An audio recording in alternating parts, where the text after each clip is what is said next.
The red-hot poker entered Edward II's body at precisely 3 in the morning, while England slept unaware their king was being murdered in the most horrifically symbolic way possible. Berkeley Castle's stone walls muffled his screams as 3 men held him down on the bed where he'd spent the last 8 months imprisoned.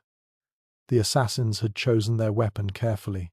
No marks would show on the outside of the royal corpse, but the internal damage would send a message to anyone who knew the truth about why Edward had to die. Sir John Maltravers pressed a wooden board against the king's back, while Thomas Gurney grabbed his arms. The third man remained nameless in every account, identified only as the one who wielded the glowing iron. Edward thrashed against their grip, 43 years old and still strong despite months of captivity. The horn they'd inserted first to protect the intestinal walls from visible damage amplified his agony as the poker slid through. His executioners had planned every detail to make the murder look natural while ensuring maximum suffering. The September night air carried the smell of burning flesh through the tower window. Guards stationed outside the chamber door heard everything but saw nothing. They'd been ordered to report that the king died peacefully in his sleep. The same lie would reach London by dawn, carried by riders who'd already saddled their horses. Queen Isabella and her lover Roger Mortimer needed the kingdom to believe their deposed monarch had simply faded away. But the method of execution told a different story. This wasn't just regicide. The heated poker thrust into Edward's bowels served as a grotesque punishment for sins the official chronicles would never name. The very brutality of the act revealed what the murderers thought of the king's relationships with men. 2 names haunted that death chamber, though neither man could save Edward now. Piers Gaveston had been dead for 15 years. Hugh Despenser had hung from gallows 10 months earlier, yet their ghosts guided the assassin's hand as surely as Mortimer's orders. The killing took less than 5 minutes, though Edward's screams seemed to last forever. When silence finally fell, the conspirators checked for a pulse. Finding none, they arranged the body naturally on the bed and removed all evidence of their presence. The horn disappeared. The poker returned to the fireplace. By morning, servants would discover their king had passed quietly in the night. The official story would blame a sudden illness. History would whisper darker truths about how the monarchy dealt with kings who loved men more than kingdoms. You know the official story. English kings died of natural causes, hunting accidents, battlefield wounds. But how did loving men become a death sentence for English kings? And why did so many risk everything for relationships they could never acknowledge? To understand why Edward died this way, we need to travel back 240 years to where this deadly pattern began. The Archbishop's hands trembled as he wrote the words that would damn a king: unnatural vice. Anselm of Canterbury dipped his quill again, ink spattering across parchment as he documented what everyone in Westminster whispered, but no one dared speak aloud. William Rufus had transformed the royal court into something the church had never seen before. Young men with flowing hair and tight tunics lounged in chambers once reserved for noblewomen. The year was 1100, and England's second Norman king had created a scandal that would echo through centuries. William never tried to hide his preferences. The king surrounded himself with beautiful young courtiers who dressed in fashions that horrified the clergy. Long pointed shoes curled at the tips. Silk robes clung to their bodies. Hair fell past their shoulders in careful waves. These men spoke in soft voices and moved with studied grace through Westminster's halls. The king rewarded their company with lands and titles that should have gone to battle-hardened knights. The chroniclers who documented William's reign chose their words carefully. Orderic Vitalis wrote of effeminate courtiers who corrupted noble youth. Edmer of Canterbury described unnatural acts too shameful to name. William of Malmesbury spoke of the king's court as a den of sodomy. But William had no idea his preferences were being documented with such precision and disgust. Every historian who touched quill to parchment knew the danger of their accusations. Accusing a living king of sodomy meant death, so they waited, they watched. They remembered every detail for the day when William could no longer silence them. The Archbishop kept his letters locked in Canterbury's strongest vault. Other chroniclers hid their manuscripts in monastery walls. The evidence accumulated year by year, sealed away like gunpowder waiting for a spark. The king's defenders would later claim these accounts reflected Norman prejudice against Saxon customs. Perhaps William simply preferred different fashions. Maybe his courtiers represented a new continental style. But the church's response would set a precedent for centuries of royal secrecy and shame. William's father, the Conqueror, had produced legitimate heirs with Queen Matilda, 4 sons to secure the Norman dynasty. William inherited England as the 3rd son, never expecting to rule. His older brother Robert got Normandy. Richard died in a hunting accident. That left William with a kingdom he'd never wanted and a crown that demanded an heir he'd never provide. The pressure for marriage intensified each year. Ambassadors arrived with portraits of foreign princesses. The church insisted God demanded royal procreation. William dismissed them all. No bride crossed the Channel. No wedding bells rang at Westminster. The king preferred his evening companions to come from his guard, not convents. Ralph de Lufa became the first name chroniclers dared record. Young, athletic, with the blonde hair William favoured. The king made him Bishop of Chichester at 25, an appointment that scandalised the church. Bishops required wisdom and learning. Ralph possessed neither. What he did possess kept him in the royal bedchamber most nights. Then came William Warelwast, whose rapid rise through court ranks defied explanation. Within 2 years he controlled the royal household. Courtiers who wanted the king's ear went through Warelwast first.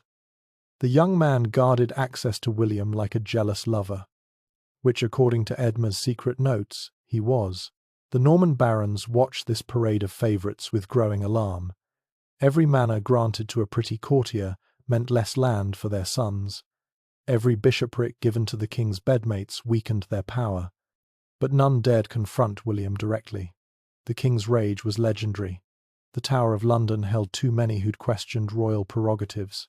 Archbishop Anselm finally broke the silence.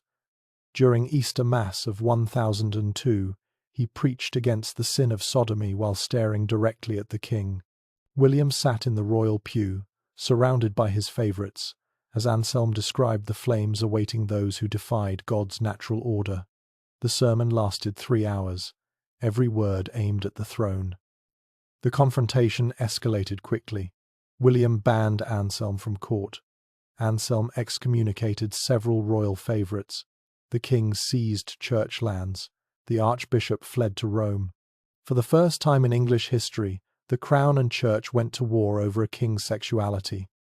But William miscalculated the depth of opposition building against him. The barons who'd lost lands to his lovers found common cause with bishops who'd lost authority to unqualified appointments. Secret meetings convened in monastery crypts. Coded letters passed between noble houses. The conspiracy needed only an opportunity. William provided that opportunity through his greatest passion besides young men, hunting. The royal forests offered privacy no palace could match. Deep in the woods, away from prying eyes and whispering courtiers, the king could relax with his chosen companions. The New Forest became his refuge, 40,000 acres, where a different kind of royal prerogative reigned. On August 2nd, 1100, William announced a hunting expedition. The court would relocate to Brockenhurst for a week of sport. The invitation list revealed the king's priorities. No wives, no clergy, only his inner circle of young favourites and the barons who still pretended loyalty. Walter Tyrrell topped that list.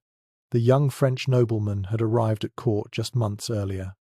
Dark-haired, where William usually preferred fair, Tyrrell possessed other qualities that caught the royal eye. An expert archer, a skilled horseman, most importantly discretion that let him navigate between the king's public and private worlds. The hunting party departed Westminster at dawn, 40 men on horseback, plus servants and dog handlers. The procession stretched half a mile along the Roman road south. William rode at the centre, Tyrrell on his right, Warelwast on his left. The other favourites clustered close, laughing at the king's crude jokes about their plans for evening entertainment. But among those riders lurked men with different plans. William's younger brother Henry had joined the party at the last moment. The king's cousin, Gilbert de Clare, brought more armed men than a hunt required. Even some favourites had grown nervous about their patron's increasingly reckless behaviour. The first day passed without incident. Deer fell to royal arrows, wine flowed at the evening feast. William retired early with Tyrell and 2 others, their laughter echoing from the king's pavilion. The sounds that followed made hardened soldiers blush and priests cross themselves. The king no longer bothered with discretion. Dawn brought mist, so thick visibility dropped to 20 paces. Perfect hunting weather, William declared. The fog would mask their approach to the deer. He divided the party into smaller groups. By coincidence or design, the king found himself with only Tyrell and a handful of others. Henry and the larger group headed in opposite directions. What happened in those woods remains history's perfect ambiguity. The official story came from Walter Tyrell himself, the only witness to survive. They'd spotted a magnificent stag. The king shot first, but only wounded the beast. As it fled, Tyrell aimed to finish it. His arrow glanced off a tree. The deflected shaft buried itself in William's chest. Tyrell's horse was already saddled when the king fell. The Frenchman didn't wait to check if William lived. He spurred toward the coast and a ship to France, riding so hard he killed 3 horses. Behind him, William Rufus bled out on the forest floor, abandoned by the beautiful young man he'd trusted most. The other hunters discovered the body hours later, or so they claimed. Henry had somehow anticipated his brother's death enough to ride straight to Winchester and seize the royal treasury. Gilbert de Clare's men secured the roads. By nightfall, England had a new king, who promptly married and produced legitimate heirs. A charcoal burner named Perkis loaded William's corpse onto his cart like common venison. No royal escort, no ceremony. The body that had embraced so many forbidden lovers bounced along rutted tracks to Winchester Cathedral. Blood dripped through the cartboards, leaving a trail from the king's heart to his tomb. The cathedral clergy initially refused to bury him.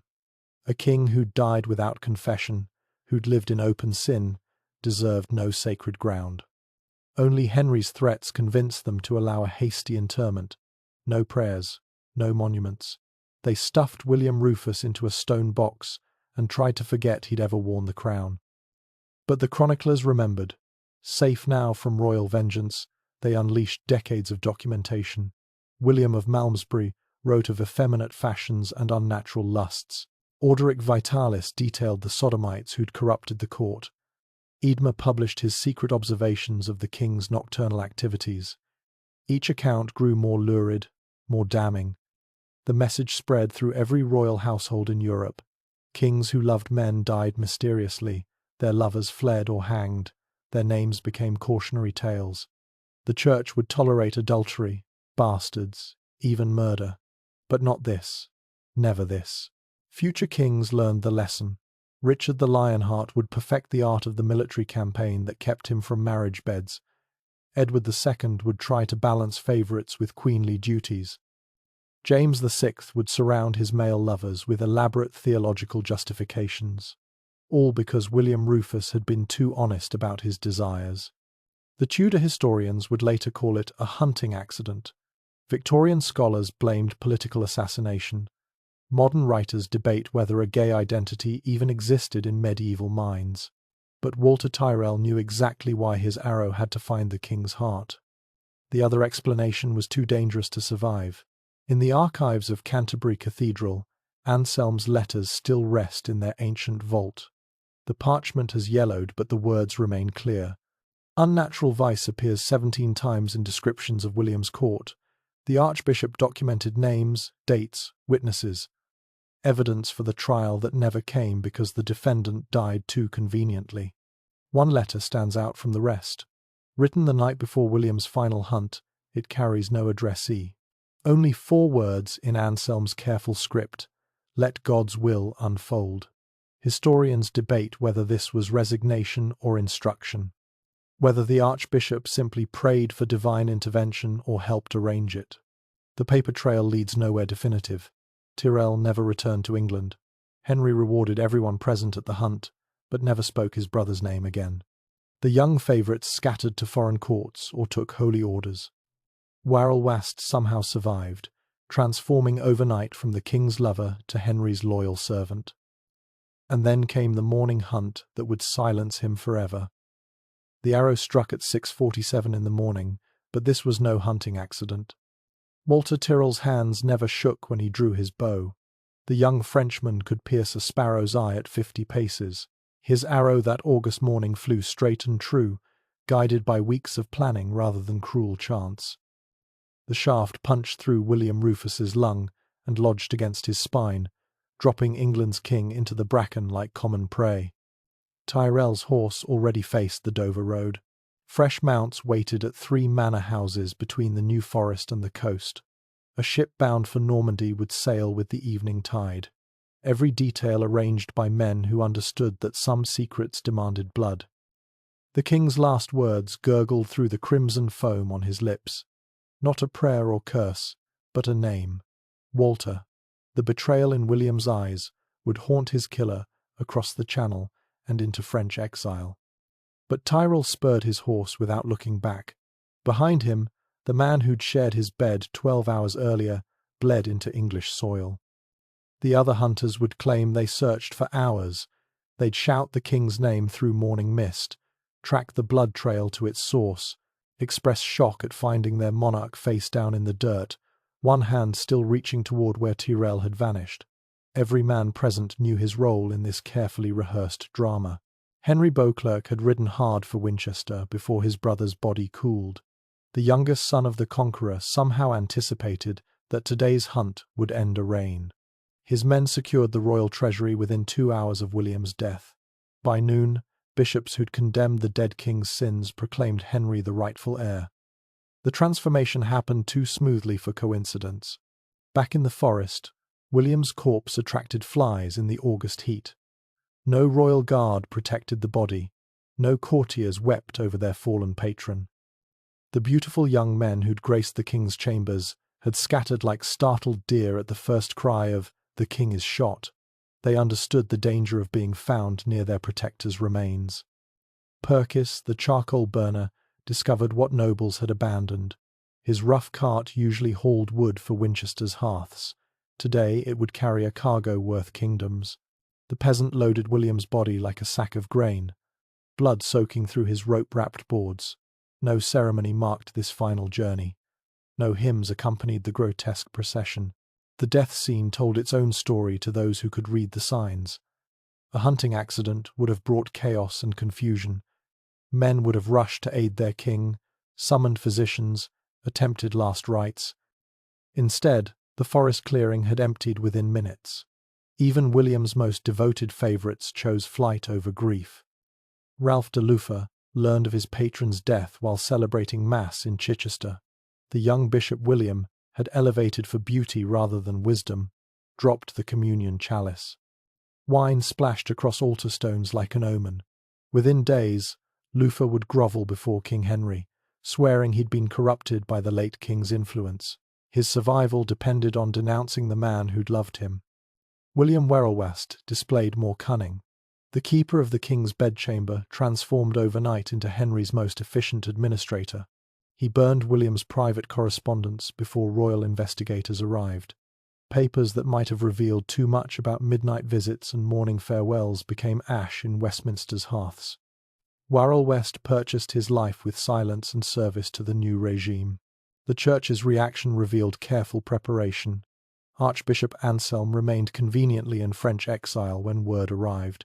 His response came by letter, expressing grief for England's loss while thanking God for delivering the realm from sin. Every bishop who'd railed against William's sodomy suddenly discovered urgent business far from London. They wanted no questions about their possible involvement. Winchester Cathedral's clergy initially refused William's body. A king who'd died unconfessed, who'd lived in mortal sin, deserved no sacred burial. They barred the cathedral doors against Perkis's cart. The corpse of England's monarch sat in the street like refuse, while priests debated theology. Only Henry's threats of violence convinced them to allow interment. The funeral service lasted 15 minutes. No eulogies praised William's 13-year reign. No prayers begged mercy for his soul. They stuffed the king into a stone tomb and sealed it without ceremony. The bishop who presided later wrote that he'd feared God's wrath for burying such a sinner on holy ground. But the whispers had already started. Servants who'd changed William's sheets knew why no queen had shared them. Guards who'd stood outside the royal chamber had heard whose names the king called in passion. Kitchen maids gossiped about which courtiers received breakfast in the king's private rooms. The secret everyone pretended not to know spread through England's halls. Orderic Vitalis began documenting within days. The monk's chronicle would become history's primary source on William's unnatural vice. He described effeminate courtiers who corrupted noble youth. Long-haired men who spoke in soft voices and dressed like women. The king's hall as a den of sodomy that offended God and nature, each word crafted to damn William's memory forever. William of Malmesbury proved even more explicit. His history named the favourites who'd shared royal beds. He dated their appointments to bishoprics and counted the manors they'd received. A careful accounting of how England's wealth had been squandered on the king's male lovers, evidence that would justify any action taken against such a monarch. Eadmer of Canterbury released his private observations. For years, he'd watched William's court while serving Archbishop Anselm. His notes contained names, dates, witnessed embraces, the kind of documentation that could destroy reputations centuries later, all of it hidden until the king could no longer order his execution. The pattern emerged through every account. William had grown increasingly reckless in his final months. Public displays of affection with favourites, crude jokes about his lack of interest in women, open challenges to anyone who questioned his choices. The king had forgotten that even monarchs needed discretion. Henry understood the lesson perfectly. Within weeks of taking the crown, he married Matilda of Scotland. Their wedding night activities were loudly celebrated by paid witnesses. When Matilda conceived within 2 months, Henry proclaimed God's blessing on their union. The new king would produce legitimate heirs and keep his private preferences truly private. The purge of William's court happened quietly. No mass executions drew attention to the reason for dismissals. Henry simply found the former favourites unnecessary. Some fled to France or Italy, others took holy orders and disappeared into monasteries. A few tried to curry favour with the new king and discovered that association with William meant permanent exile from power. Walter Tyrrell never returned to England. His French estates prospered under mysterious patronage. Gold arrived regularly from unnamed English sources, payment for an arrow that flew too straight to be accidental. Tyrrell would die in his own bed 40 years later, still swearing the shot had been mischance, but his flight from the forest revealed the truth. The conspiracy's scope became clear through its coordination. Henry's race to Winchester, the bishops' prepared statements, the nobles' convenient absence from the fatal hunt. Too many pieces fell into place within hours. Someone had orchestrated William's removal with military precision. Multiple someones, united by disgust at the king's openness. In Rome, Pope Paschal II received news of William's death with suspicious calm. The papal archives contain no letters of condolence, no call for investigation of regicide. Only a brief note praising God for removing obstacles to church reform in England. The highest levels of Christendom had known what was coming. The New Forest itself became cursed ground. Locals reported strange sounds from the clearing where William died. Hunters avoided that section of woods. Even centuries later, the spot was known as Thoroham, from the French Tueroy, the king's place. Peasants crossed themselves when passing, as if the ghost of the sodomite king still haunted his murder site. Chronicles written decades later grew even more lurid. William's death became divine punishment for unnatural lust. The arrow that killed him was guided by God's own hand. Some versions claimed he'd been struck while committing sodomy in the forest. Others said the ghost of a wronged woman had guided Tyrrell's aim. Each retelling added details that emphasized the justice of assassination. The message spread through every royal court in Europe. English nobles had killed their king for loving men. The church had blessed the murder through silence. The new king had rewarded the conspirators with positions and gold. Any monarch who followed William's path risked the same fate. Love between men meant death, even for those who wore crowns. Future kings took note. When Richard Coeur de Lion felt desire for male companions, he'd remember William's arrow. When Edward II fell in love with Piers Gaveston, he'd recall how quickly nobles could unite against a sodomite king. When James Stuart brought his male lovers from Scotland, he'd surround them with theological arguments William never bothered to construct. The Tudor propagandists would sanitize the story.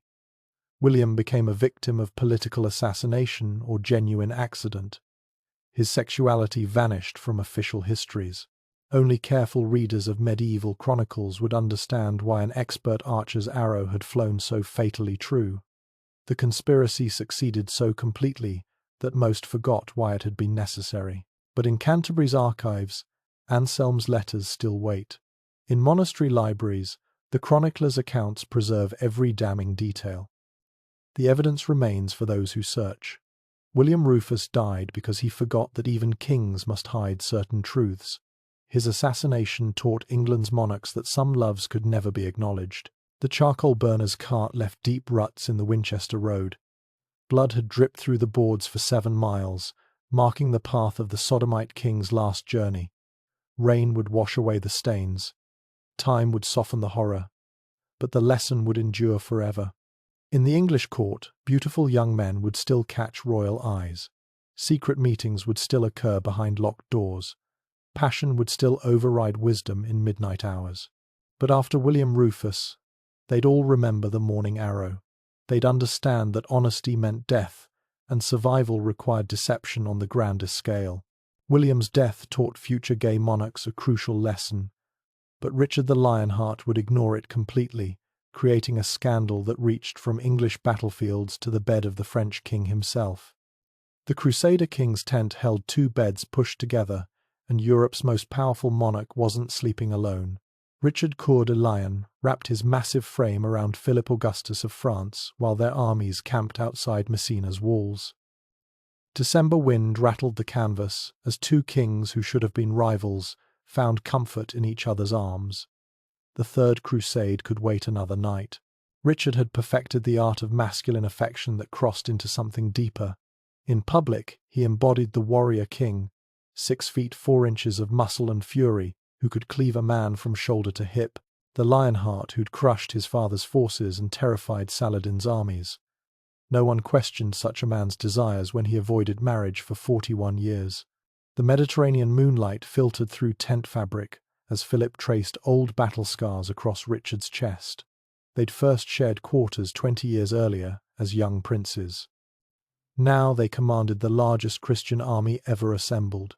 Yet here in the darkness, they were just 2 men who discovered that power meant nothing without trust. And Richard trusted no one like he trusted Philip. Their relationship had survived 2 decades of their fathers' wars. When Henry II and Philip's father Louis fought over territory, the young princes met in secret. When dynastic politics demanded they become enemies, they found ways to delay conflict. Chroniclers noted how often illness struck when Richard was ordered to attack Philip's lands, how frequently urgent business called them to the same castle at the same time. The official histories would describe their bond as political alliance, 2 kings united against common enemies, strategic friendship between monarchs who needed each other's armies. But Ralph of Ducetto wrote of something else in his private letters.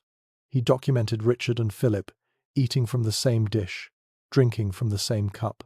Most damning of all, he recorded that they slept in the same bed, not from necessity, but from choice. In Chinon Castle, servants had once discovered them wrapped in each other's embrace at midday. The chamberlain cleared the room and posted guards. Word spread anyway. Richard's father, Henry, demanded his son return to England immediately. Philip's advisers insisted their king needed a new heir after losing his first wife. Both princes ignored the summons. They had 3 more days before duty separated them again. The French court buzzed with gossip about their king's English obsession. Philip Augustus, who'd earned his name by expanding France's borders, seemed to shrink when Richard left.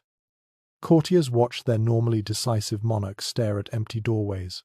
His appetite vanished. State business accumulated unsigned on his desk. Only letters bearing Richard's seal could rouse him from melancholy. Richard showed his attachment through grander gestures. When Philip fell ill during the siege of Acre, Richard abandoned his own siege lines. The English king personally nursed his French counterpart, feeding him broth and cooling his fever with wet cloths. Enemy commanders watched in amazement as the Lionheart played nursemaid. Richard's barons muttered about weakness, but none dared speak openly. The crisis came at Messina. Their combined forces had paused to winter in Sicily before sailing for the Holy Land, two kings sharing quarters for months while their armies grew restless. Richard's mother Eleanor had arrived with a Portuguese princess named Berengaria. The marriage negotiations were complete. The Lionheart would finally take a bride and produce the heirs England demanded. Philip's rage shattered wine goblets against stone walls. The French king stormed through Richard's tent, destroying everything within reach. Servants fled as furniture splintered. The two most powerful men in Christendom faced each other across the wreckage of their private world. What they said remains unrecorded. Scribes waiting outside heard only the crash of breaking objects and voices raised in anguish. The quarrel lasted 3 days. Neither king appeared at councils. Meals went untouched. Their armies whispered of demonic possession or divine madness. On the 4th morning, Philip emerged with swollen eyes and announced he was returning to France. The crusade had lost one of its leaders before reaching Jerusalem. Personal heartbreak succeeded where Saladin's armies had failed. Richard married Berengaria in Cyprus 5 months later. The ceremony lasted 1 hour. The wedding night produced no heirs. Berengaria would spend the rest of her marriage travelling separately from her husband, a queen in name who never shared the king's bed. Richard had done his dynastic duty. Nothing required him to repeat it. But marriage couldn't erase 2 decades of connection. Letters flew between England and France despite their kingdoms' conflicts. When Richard was captured returning from crusade, Philip sent gold for his ransom even while seizing his territories. The French king's official policy demanded Richard's destruction. His private actions revealed a different truth. Their final meeting came at Vernon in 1198. 5 years had passed since Messina's heartbreak. Both kings had aged beyond their years. Richard arrived with 100 knights. Philip brought his entire court. The negotiations concerned disputed territories and broken treaties.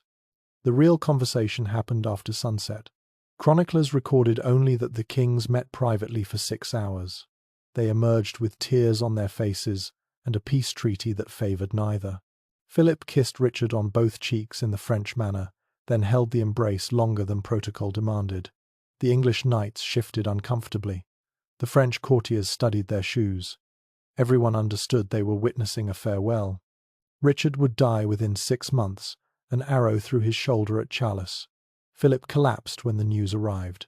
The French king locked himself in his chambers for a week, refusing food and counsel. When he finally emerged, something fundamental had changed. The ambitious monarch, who'd spent 20 years expanding France's borders, suddenly lost interest in conquest. He'd won every battle against Richard except the one that mattered. The church tried to explain away their bond. Roger of Howden wrote that they'd loved each other with such fervour because God had ordained their friendship. Gerald of Wales claimed their affection represented the ideal of Christian brotherhood, pious explanations for emotions that defied easy categories. Medieval minds lacked modern labels but recognized love when they saw it. Richard left behind more obvious evidence with other men. His relationship with Philip had the protection of royal status and political necessity. His attractions to knights and crusaders enjoyed no such shield. The king who'd avoided marriage for 4 decades surrounded himself with young warriors who earned rewards far exceeding their military service. Robert of Bellamy received 3 castles after 6 months in Richard's company. Contemporary accounts praised his prowess with a sword, but noted he'd never actually won any significant battles. What he had won was the king's attention during long campaign nights. Bellamy would die defending Richard at Challis, taking an arrow meant for his king. His last words called Richard's name. Then came Blondel de Nesle, the minstrel whose devotion transcended employment. When Richard was imprisoned in Austria, Blondel searched every castle along the Danube. Legend claims he sang Richard's favourite song below tower windows until he heard his king's voice respond. The story might be romance, but the devotion was real. Blondel spent his fortune tracking Richard across an empire. Most revealing was Richard's deathbed confession. As infection spread from his wounded shoulder, the king summoned priests. He confessed to sins of the flesh that he'd committed throughout his life.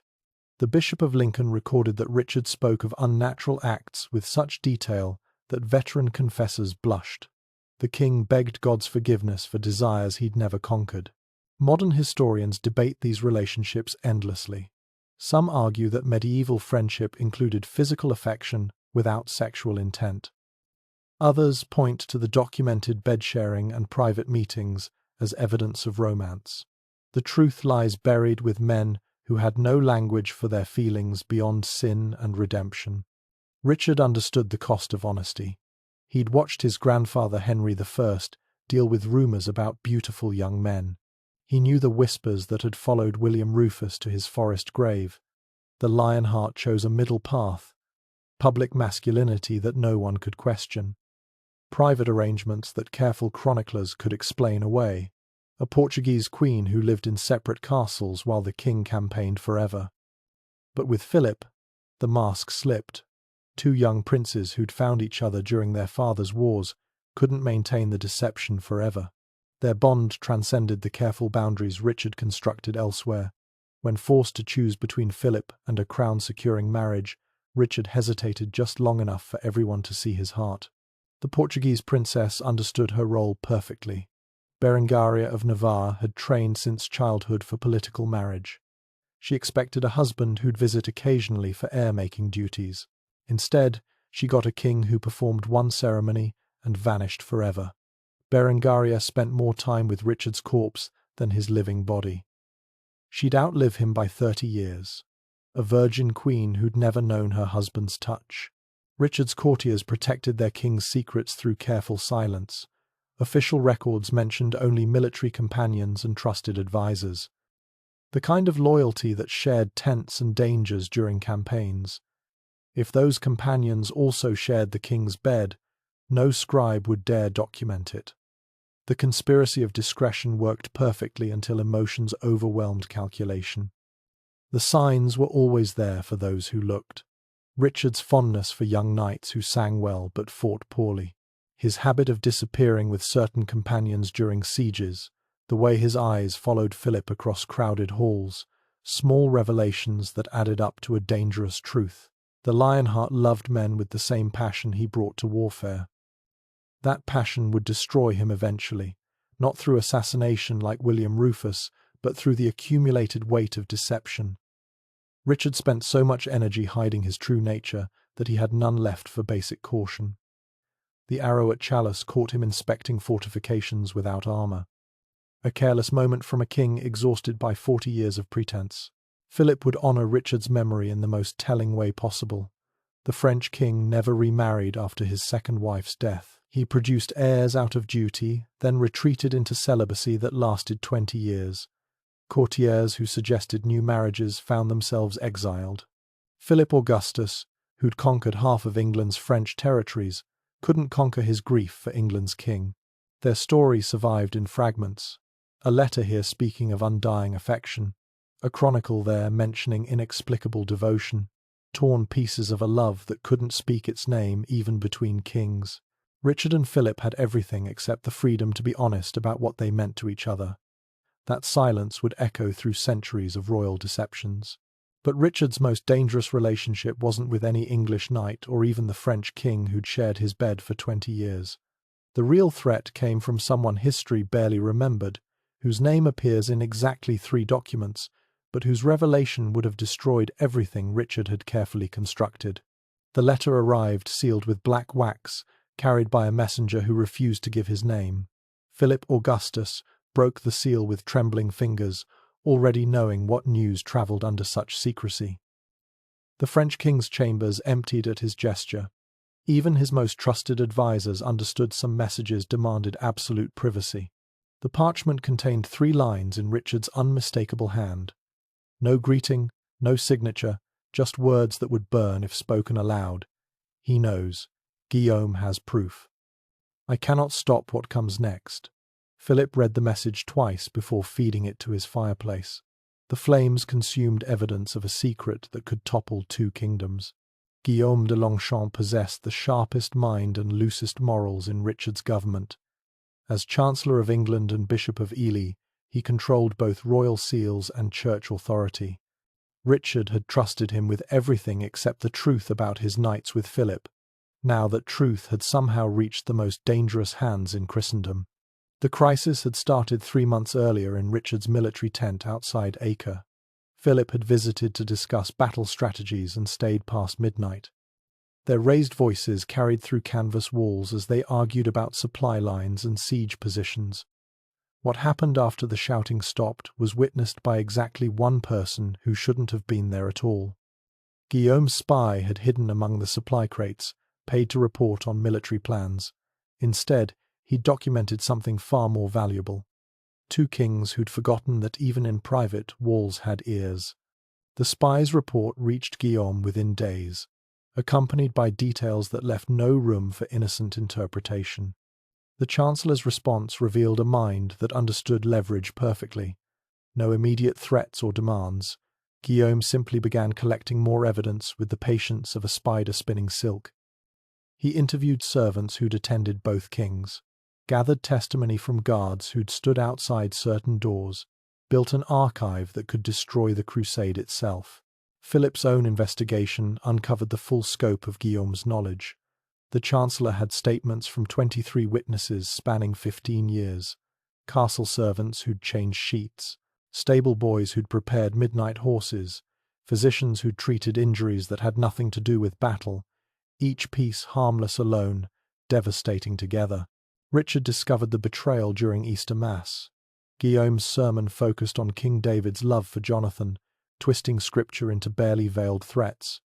The Chancellor's eyes never left Richard, as he described how even the greatest kings could fall to unnatural passion. Every noble present understood the real message being delivered from God's pulpit. The confrontation came that evening in Richard's private chapel. King and Chancellor faced each other across holy ground while guards barred every door. What Guillaume wanted became clear within minutes. Not gold or lands, but something far more dangerous. Complete control over England's foreign policy, including the power to end Richard's alliance with Philip forever. Guillaume had calculated perfectly. Richard couldn't arrest his own chancellor without explaining why. The Bishop of Ely enjoyed papal protection that made him untouchable through official channels. Any move against him would trigger the release of documents that would give Richard's enemies everything they needed to justify rebellion. The French connection made everything worse. Philip ruled a kingdom where Capetian kings had executed men for sodomy. His own nobles already whispered about their monarch's English obsession. Guillaume's evidence would provide the perfect excuse for ambitious cousins to claim Philip had forfeited divine right through mortal sin. Richard's options dwindled by the hour. He couldn't confess to sins that would destroy 2 crowns. He couldn't deny what Guillaume could prove. He couldn't even warn Philip directly, without risking intercepted messages. The Lionheart who'd never lost a battle found himself trapped by a bureaucrat with a gift for blackmail. The Chancellor pressed his advantage through small cruelties. He assigned Philip's ambassadors to the worst quarters in Westminster, lost their diplomatic pouches, delayed their audiences. Each petty harassment reminded Richard who truly controlled access to England's king. Guillaume turned protocol into a weapon sharper than any sword. Philip felt the change immediately. Richard's letters grew formal and brief. Meeting requests were declined for increasingly transparent reasons. The English king, who'd once risked everything for stolen hours, now couldn't spare an afternoon.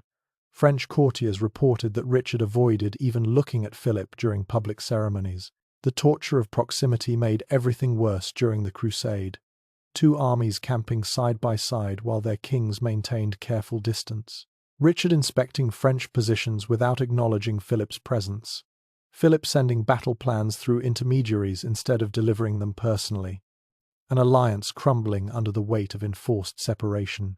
Guillaume's spies reported every moment of suffering he'd created, how Richard paced his tent at night, stopping himself from crossing to the French camp. How Philip stared at the English banners until advisers physically turned him away. The Chancellor savoured each detail of the misery his knowledge had purchased. The breaking point approached at Messina. 3 months of forced separation had worn both kings raw. Richard's temper erupted at minor provocations. Philip withdrew into silence that worried even enemies. Their armies sensed the tension without understanding its source. Crusader unity fractured along the fault lines of royal heartbreak.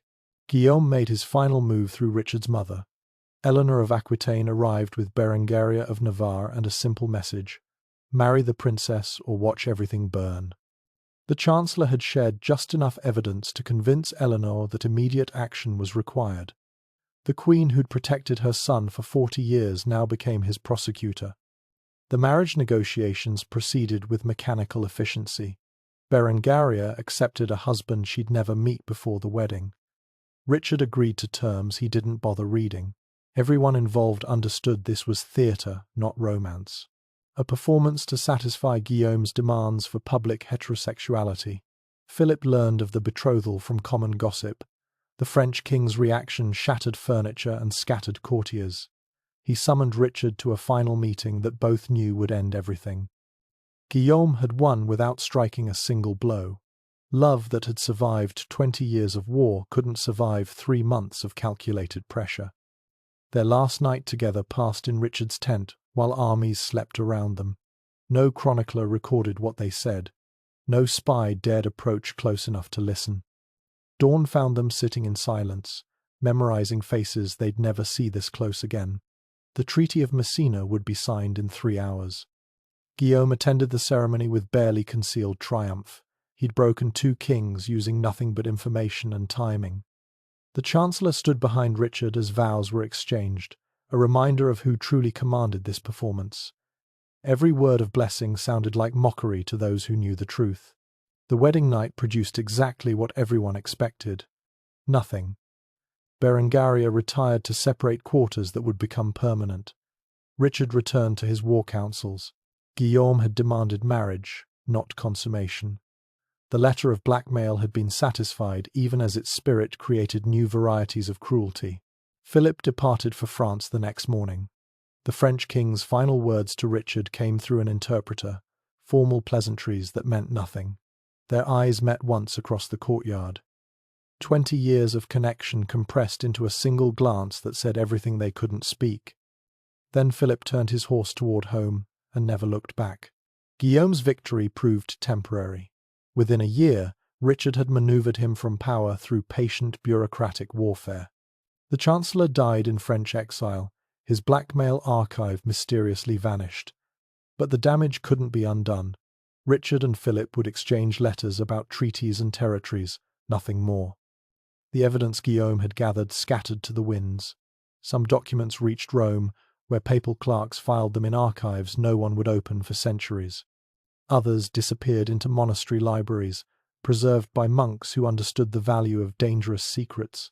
Most simply vanished, destroyed by hands that grasped how much power lived in those pages.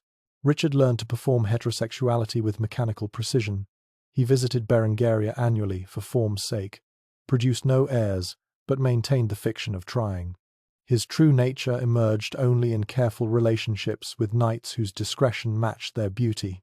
The spontaneous passion he'd shared with Philip never returned. Philip's transformation went deeper. The French king became cold and calculating, focused entirely on expanding territory. He remarried for heirs, then ignored his new queen completely. Courtiers who'd known him before, Messina spoke of a different man, one who'd laughed and loved. That version of Philip had died in a tent outside Sicily. History would record their conflict as political rivalry between expansionist kings. Chronicles mentioned territorial disputes and broken alliances. The human cost of Guillaume's blackmail vanished into diplomatic language. 2 men who'd loved each other became historical enemies because one chancellor understood that knowledge was the deadliest weapon. But Guillaume had missed one crucial detail in his vast archive of evidence. A single document that revealed not just the depth of Richard and Philip's connection, but the other man who'd shared their secret. 3 signatures on a private treaty, 3 seals on a midnight pact, 3 kings whose desires would reshape Europe's map in ways Guillaume never imagined. The third name would shock even those who thought they knew every secret of the Plantagenet court. Young Edward Plantagenet watched his father rage through Westminster's Great Hall, smashing furniture and cursing the name that servants now whispered like poison, Piers Gaveston. The king grabbed his 16-year-old son by the shoulders, fingers digging into flesh as he shook the boy who'd grown too beautiful for his own safety. Edward's crime had taken exactly 3 hours to destroy 13 years of careful princely training. The great hall still echoed with laughter from the feast where everything changed. 300 nobles had gathered to celebrate young Edward's military appointment. Cornwall needed governing, and the king had decided his heir required real responsibility. Wine flowed freely as knights toasted the prince's future victories. Then Gaveston walked through the doors. The Gascon knight moved like water through stone corridors, 20 years old with dark hair that caught torchlight and a smile that promised secrets. Edward felt his breath stop. The prince, who'd shown no interest in the daughters paraded before him, suddenly understood desire. His goblet slipped from nerveless fingers, wine spreading across white linen like blood. Protocol demanded that visiting knights present themselves to the king first. Gaveston ignored protocol. He crossed the hall directly to Edward's table, dropped to one knee with fluid grace, and lifted his eyes to meet the prince's stare. The silence that fell across Westminster could have choked horses. Every noble present recognized the electricity crackling between their future king and this unknown Gascon. Edward found his voice after 3 attempts. The words came out cracked and desperate, nothing like the commanding tone he'd practiced. He bid Gaveston rise and join his table. The knight's hand brushed Edward's as he accepted the wine cup. That single touch would cost kingdoms. King Edward I had survived 40 years of warfare and Welsh rebellions. The hammer of the Scots had broken armies and built empires. But watching his son's face transform at Gaveston's proximity broke something fundamental in the old king. He knew that expression. He'd seen it destroy William Rufus and torment Richard the Lionheart. Now it bloomed across his heir's features like a curse. The confrontation waited until the feast ended. Father summoned son to the private chambers where real power lived. Edward arrived, still flushed from 3 hours of Gaveston's conversation. The prince, who'd barely spoken at formal dinners, had laughed and gestured and leaned too close to his new companion. Every noble had seen. Every servant would gossip. The damage was already spreading. The king's fist caught Edward across the jaw before words could soften the blow. The prince crashed into tapestries, tasting blood where teeth cut tongue, but his eyes still shone with the fever of new discovery. Physical pain meant nothing compared to the awakening Gaveston had triggered. Edward smiled through split lips, and his father struck him again. The beating continued until exhaustion stopped the king's arms. Edward curled on stone floors, ribs bruised and nose streaming crimson, but he never begged for mercy. Never promised to renounce his fascination. The old king recognized the futility of violence against love. He'd have to try other methods. Gaveston learned his fate at dawn.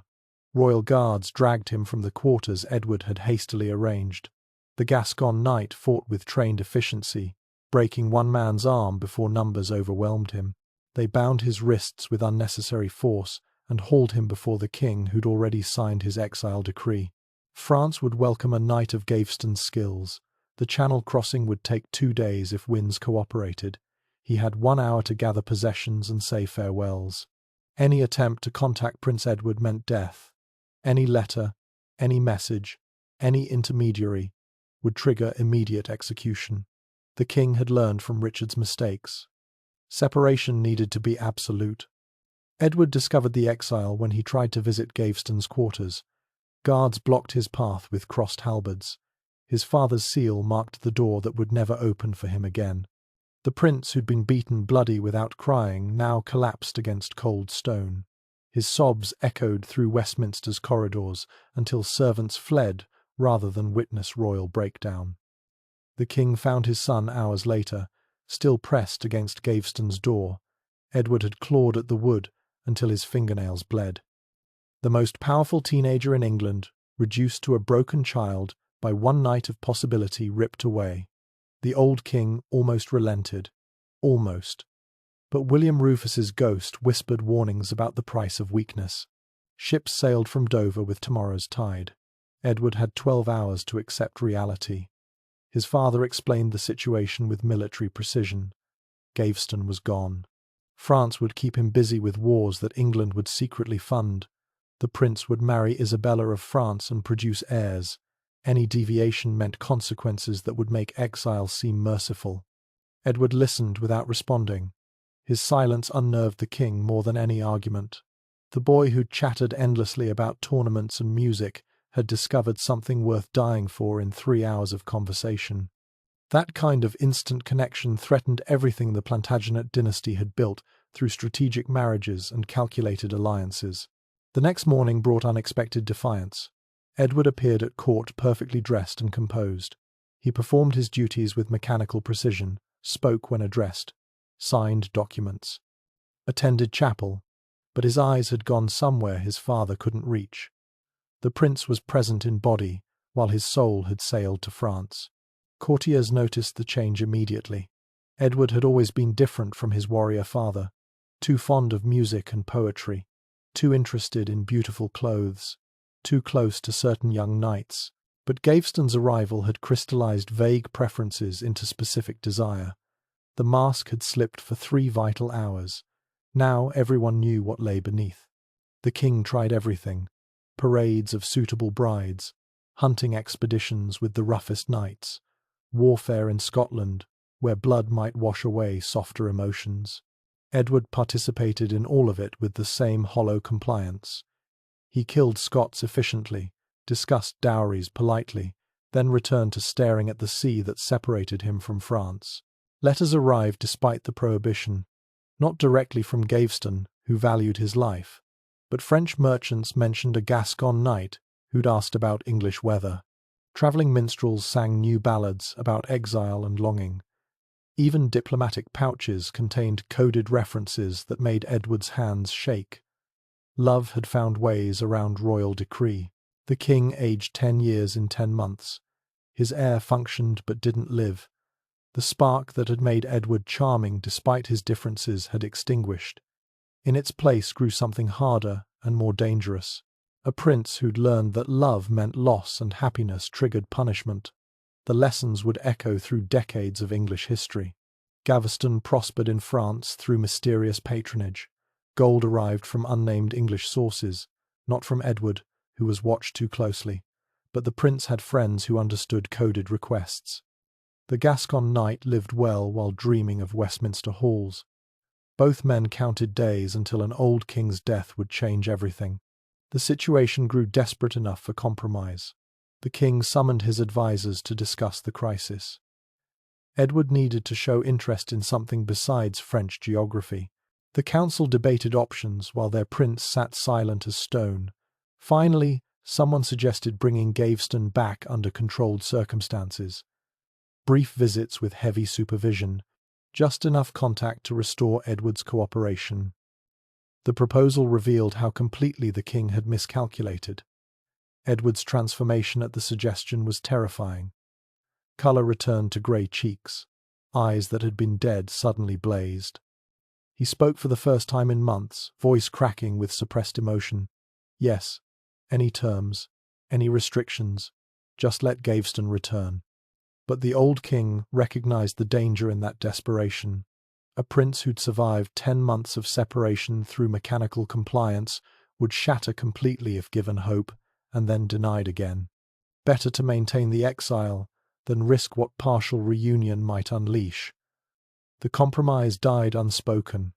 Edward's 17th birthday passed without celebration. The prince, who'd loved feasts and dancing, wanted nothing but news from France. His father gave him Scottish prisoners instead.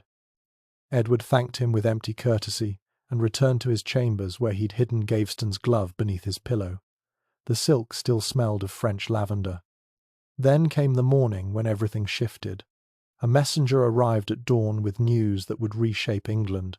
The King of France had offered his daughter Isabella in marriage, not someday but immediately. The treaty required Edward's presence in Paris for negotiations. The prince would sail for France within the week. Edward's reaction confused everyone except his father. The prince, who'd shown no interest in any bride, suddenly burned with enthusiasm for this match.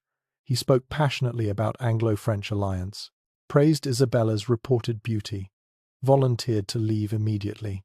The court marvelled at this transformation, while the king saw through every word. Paris meant proximity to Gaveston, the French court where the exile had found refuge. Edward would agree to anything for that chance, even marriage to a child bride, even producing heirs he didn't want. The king understood he'd been outmaneuvered by his own son's patience. The preparations proceeded with suspicious haste. Edward packed personal items himself, trusting no servants with particular letters and tokens. His excitement infected the entire court. The Hollow Prince had vanished, replaced by someone vibrating with anticipation. Only the king recognized this energy from the feast where everything had started. 3 days before departure, Edward made an unusual request. He wanted to visit his mother's tomb at Amesbury. The king suspected coded communication but found no evidence. Edward spent 6 hours at Eleanor's grave, speaking to carved stone about journeys and reunions.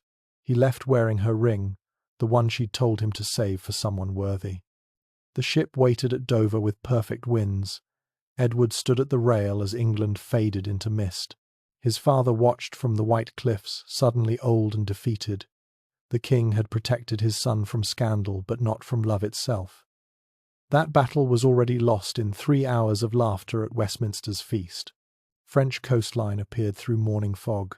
Somewhere beyond those chalky cliffs, Gaveston waited in whatever court would shelter him. Edward gripped the rail until his knuckles whitened. 17 years old, and sailing toward a reunion that would cost everyone more than they imagined. The marriage negotiations would proceed with perfect propriety. Isabella would charm her future husband with intelligence and grace. Treaties would be signed with elaborate ceremony. But late at night, in carefully arranged meetings that French nobles pretended not to notice, Edward would finally touch the hand he'd dreamed of for 10 months. The world would watch a prince become a husband. Only a few would see him become complete again in stolen moments between state dinners. The English delegation would report Edward's successful diplomatic mission. They wouldn't mention the light that returned to his eyes, had nothing to do with his bride. But Edward's father wasn't finished.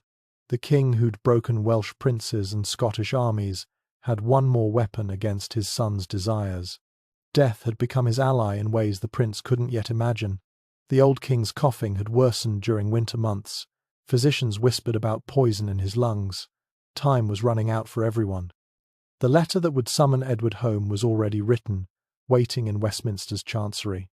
4 words that would shatter every dream. Your father is dying. But the king would wait until his son tasted happiness again. Let the boy remember what he'd lost. Let him hold Gaveston once before duty dragged him back to England. The cruelest cuts came wrapped in mercy. Edward would learn that lesson in a French palace, where love and obligation would collide with fatal consequences. For now, he sailed toward reunion, unaware that every moment of joy would carry compound interest of future pain. But death couldn't keep these lovers apart. The coronation guests gasped as the new king entered Westminster Abbey holding another man's hand. Edward II walked down the sacred aisle with Piers Gaveston at his side, their fingers intertwined for all to see. The Archbishop of Canterbury dropped his prayer book. French ambassadors crossed themselves. English barons who'd sworn loyalty just hours earlier now exchanged glances that promised rebellion. Edward had waited 307 days for this moment. His father's body lay fresh in the ground, dead only 6 weeks. The old king's final curse still echoed through palace corridors, damning any who let his son and Gaveston reunite. But death had freed Edward from every restriction. The crown on his head meant no one could separate them again. Gaveston wore purple silk that cost more than most knights earned in a year. His dark hair gleamed with scented oils as he took his place beside the throne, not behind it like a proper courtier. Beside it, as if he too deserved coronation. The affront was calculated to announce their new reality. England had a king who loved a man, and that man would share everything but the crown itself. Isabella of France sat rigid in her queen's chair, The 12-year-old bride Edward had married 4 months earlier. She watched her husband lavish attention on Gaveston while she might as well have been furniture. The French princess had been warned about English customs, but no one had prepared her for this public humiliation. Her small hands clenched in her lap as Gaveston leaned close to whisper something that made Edward laugh during sacred prayers. The ceremony lurched forward despite the scandal unfolding before 300 witnesses. The Bishop of Winchester performed the holy rites with shaking hands. He'd already seen what happened to clergy who opposed the new king's desires. The Bishop of Durham had suggested Gaveston return to exile and found himself stripped of 3 estates within the hour. Edward's mercy had died with his father. When the crown touched Edward's head, Gaveston was the first to kneel. The Gascon knight's submission lasted exactly as long as protocol demanded. Then he rose and embraced his king while the congregation held its breath. The kiss they exchanged was brief but unmistakable, a claim staked before God and nobility. The Earl of Lancaster turned his face away in disgust. The scandal deepened at the coronation feast. Gaveston sat at Edward's right hand in the seat reserved for the Queen. Isabella found herself relegated to a lesser table with her French attendants. When she tried to approach her husband, Gaveston intercepted her with a mocking bow. The new Earl of Cornwall was drunk on wine and power, forgetting that coronations were beginnings, not endings. Edward couldn't stop touching his favourite. A hand on Gaveston's shoulder during toasts, fingers brushing as they shared a goblet. The kind of casual intimacy that revealed years of practice during their secret meetings in France. Every gesture proclaimed what Edward had hidden for too long. The mask was off. The king would live his truth regardless of consequences. The barons watched this display with mounting fury. Thomas of Lancaster had supported Edward's claim, expecting a malleable king. Instead, he got a monarch who'd appointed his male lover Lord Chamberlain within days of taking the throne. The traditional powers found themselves locked out of influence, while a Gascon nobody controlled access to their sovereign. Gaveston made enemies with enthusiastic efficiency. He gave the powerful nobles mocking nicknames that spread through court. Lancaster became the churl. Warwick was the black dog. Pembroke earned Joseph the Jew for his pale complexion. Each insult was calculated to wound men who'd killed for lesser offences, but Gaveston felt invincible behind Edward's protection. The breaking point came during the 3rd hour of feasting. Gaveston stood to propose a toast wearing jewels that belonged to the royal treasury. Gems that should have adorned the Queen sparkled on a man who'd been born to minor Gascon nobility. As he raised his cup, the Earl of Warwick rose from his seat and walked out. One by one, other barons followed. Within minutes, half the coronation feast had emptied. The most powerful men in England abandoned their new king's celebration. Their message was clear: choose Gaveston or the throne, not both. Edward watched them leave with defiance, hardening his beautiful face. He'd already made his choice in a Westminster hall 3 years ago. Isabella finally found her voice as the hall emptied. The child queen stood and addressed her husband in French that rang like struck steel. She demanded to know why she'd been brought from Paris to suffer such insult. Gaveston laughed at her accent. Edward didn't even look up from his lover's face to acknowledge her words. The Queen fled to her chambers in tears that would soon transform into something deadlier. Behind her, Edward and Gaveston continued their celebration as if nothing had happened. They drank from the same cup and fed each other honeyed fruits. The remaining courtiers pretended not to notice when the king's hand disappeared beneath the table to rest on Gaveston's thigh. By midnight, Westminster was divided into armed camps. The barons gathered in Lancaster's quarters to discuss options. The French delegation huddled around their humiliated princess, and in the royal chambers, Edward finally held Gaveston without fear of discovery or interruption. The reunion they dreamed of through months of exile was everything they'd imagined and more. But Gaveston had grown reckless during his time away. The careful diplomat who'd charmed Edward at their first meeting had been replaced by someone drunk on the king's favour. He insisted on being addressed by his new title at all times, demanded precedence over men whose families had ruled estates for centuries. Worst of all, he flaunted his intimacy with Edward through public displays that even sympathizers found excessive. Edward saw none of these faults. Love had made him blind to the danger accumulating around them. When advisers warned about growing opposition, the king dismissed their concerns. He had the crown. He had Gaveston. Nothing else mattered. The same passion that had survived his father's brutality now made him deaf to genuine threats. The first assassination attempt came within a month. Poison in Gaveston's wine cup at a state banquet. The taster died in convulsions, while the intended victim watched with newfound understanding. Being loved by a king painted a target on your back. Gaveston began travelling with armed guards and testing his own food. Paradise had grown thorns. Edward responded by elevating Gaveston even higher. The earldom of Cornwall came with vast estates and income. The Lord Chamberlain position gave him control over the royal household. Each new honour was meant as protection, but only increased the barons' fury. They watched a foreign nobody accumulate power that should have been distributed among established families. The situation deteriorated when Gaveston began influencing policy. His advice on Scottish negotiations proved disastrous. His appointments to key positions favoured loyalty over competence. The efficient government Edward inherited started crumbling as qualified officials were replaced by Gaveston's creatures. Even supporters began questioning the favourite's expanding role. Through it all, Edward remained besotted. He commissioned portraits of Gaveston that hung in every royal residence, wrote him poetry that courtiers were forced to praise. Once, during a Privy Council meeting, the king interrupted discussion of French threats to braid flowers into Gaveston's hair. The Lord Chancellor resigned that afternoon. Isabella learned to navigate this new reality with French pragmatism.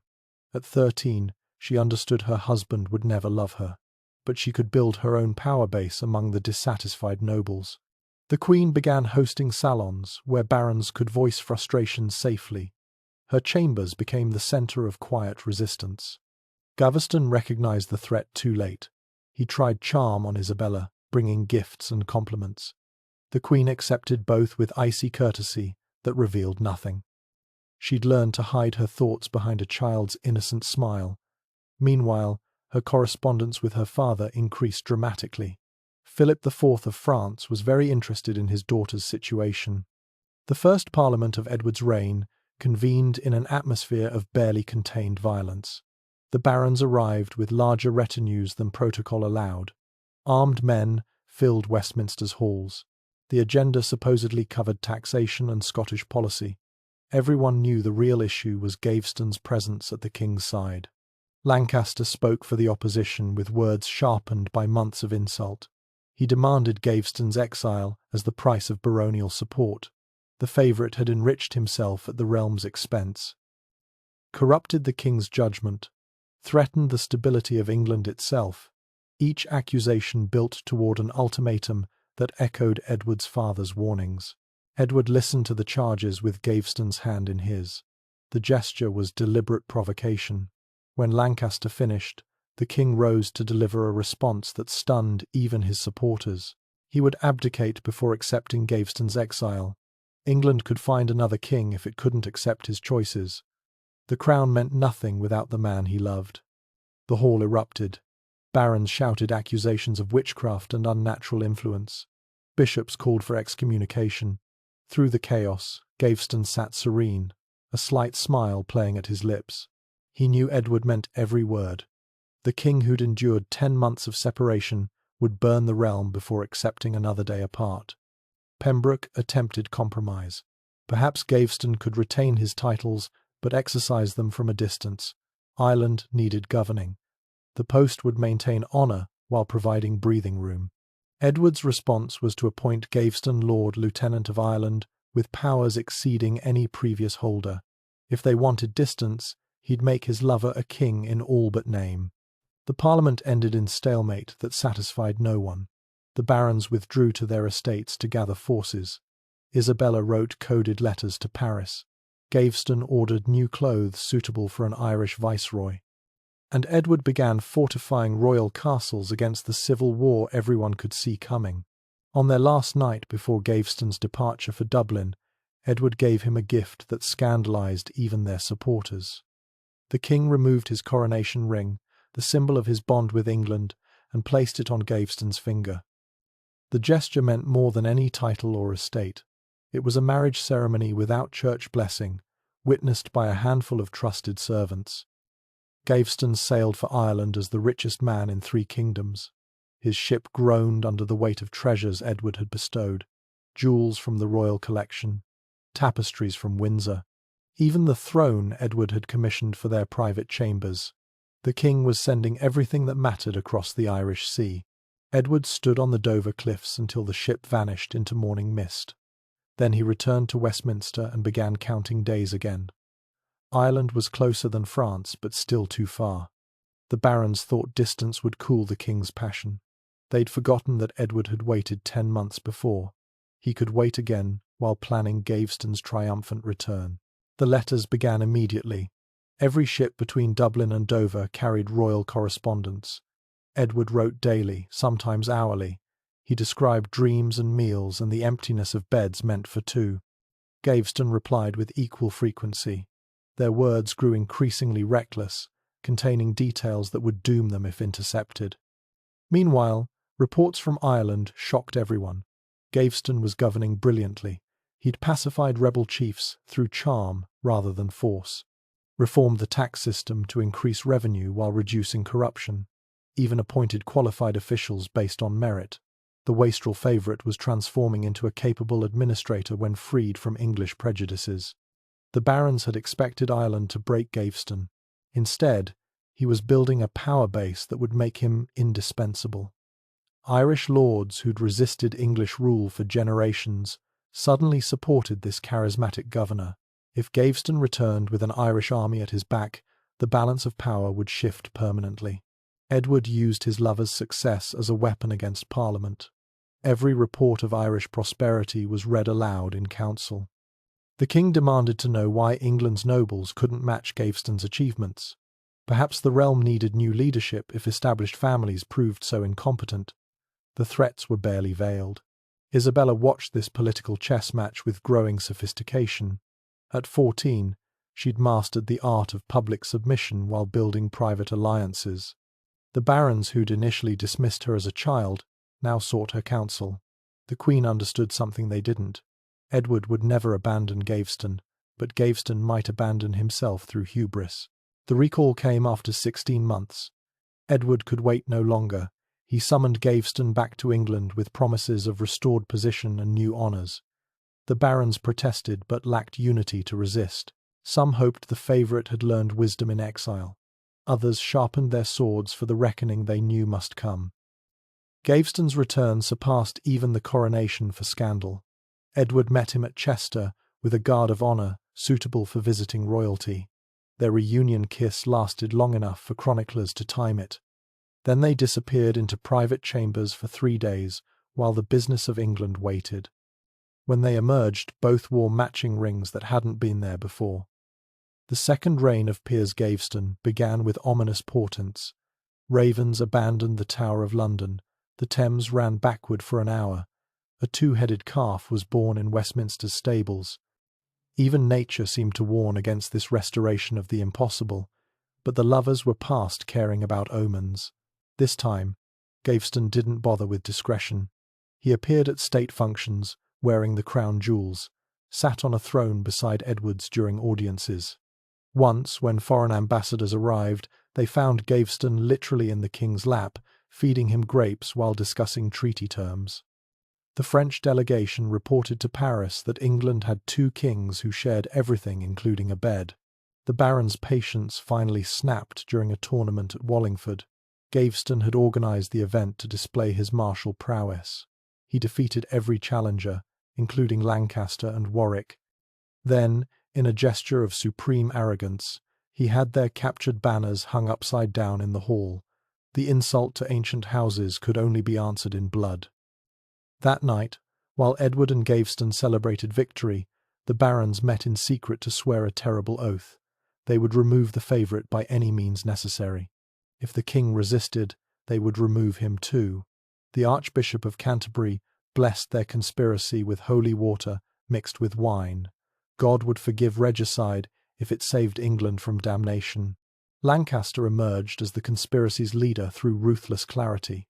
He proposed a simple plan: separate Edward from Gaveston through deception, capture the favourite during transit, execute him before the king could interfere. The other barons agreed with varying enthusiasm. Some still hoped for peaceful resolution. Lancaster knew better. He'd seen the matching rings and understood what they meant. The trap was set during a royal progress to York. Gaveston would travel separately with a smaller guard, planning to reunite with Edward at Scarborough Castle. The route was public knowledge. The lonely stretch of road near Deddington provided perfect ambush terrain. All they needed was someone to ensure Gaveston took that specific path. That someone emerged from an unexpected source. Isabella, now 15 and tired of humiliation, provided crucial intelligence. The Queen knew her husband's travel plans better than his own secretaries. She also knew which guards could be bribed to look away at critical moments. Her price was simple. She wanted to be a real queen, not an ornament at a feast of two. Edward sensed danger in the forced separation but couldn't identify its source. He'd grown paranoid about threats to Gaveston, seeing assassins in every shadow. The favourite laughed off these concerns with the confidence of someone who'd survived one exile. Lightning wouldn't strike twice. The king's power would protect them, as it always had. Their parting at Newcastle was more passionate than usual. Edward clung to Gaveston, as if trying to memorize his shape. Something in the June air felt wrong. The king who'd commanded armies couldn't shake the feeling that this goodbye was different. Gaveston kissed away his fears and promised they'd be together in 3 days. Neither man knew they'd just shared their last embrace. The ambush at Deddington was swift and brutal. Pembroke's men surrounded Gaveston's party at dawn. The favourite woke to find swords at his throat and his guards mysteriously absent. He demanded to be taken to Edward. Pembroke promised safe conduct to Wallingford for trial. Everyone present understood the lie. By noon, Gaveston was in chains at Deddington Castle. By sunset, Lancaster had arrived with Warwick and a company of executioners. There would be no trial, no chance for Edward to intervene. The barons had learned from past mistakes. This time the favourite would die before royal pardons could save him. Gaveston faced his death with the same arrogance that had doomed him. He mocked Lancaster's illegitimate birth, called Warwick a dog to his face. Even chained and surrounded by enemies, he acted as if Edward would appear at any moment to save him. That faith lasted until he saw the scaffold they'd erected on Blacklow Hill. The execution was scheduled for dawn, but Warwick couldn't wait. At 2 a.m, guards dragged Gaveston from his cell. He wore only a thin shirt that did nothing to hide his shaking.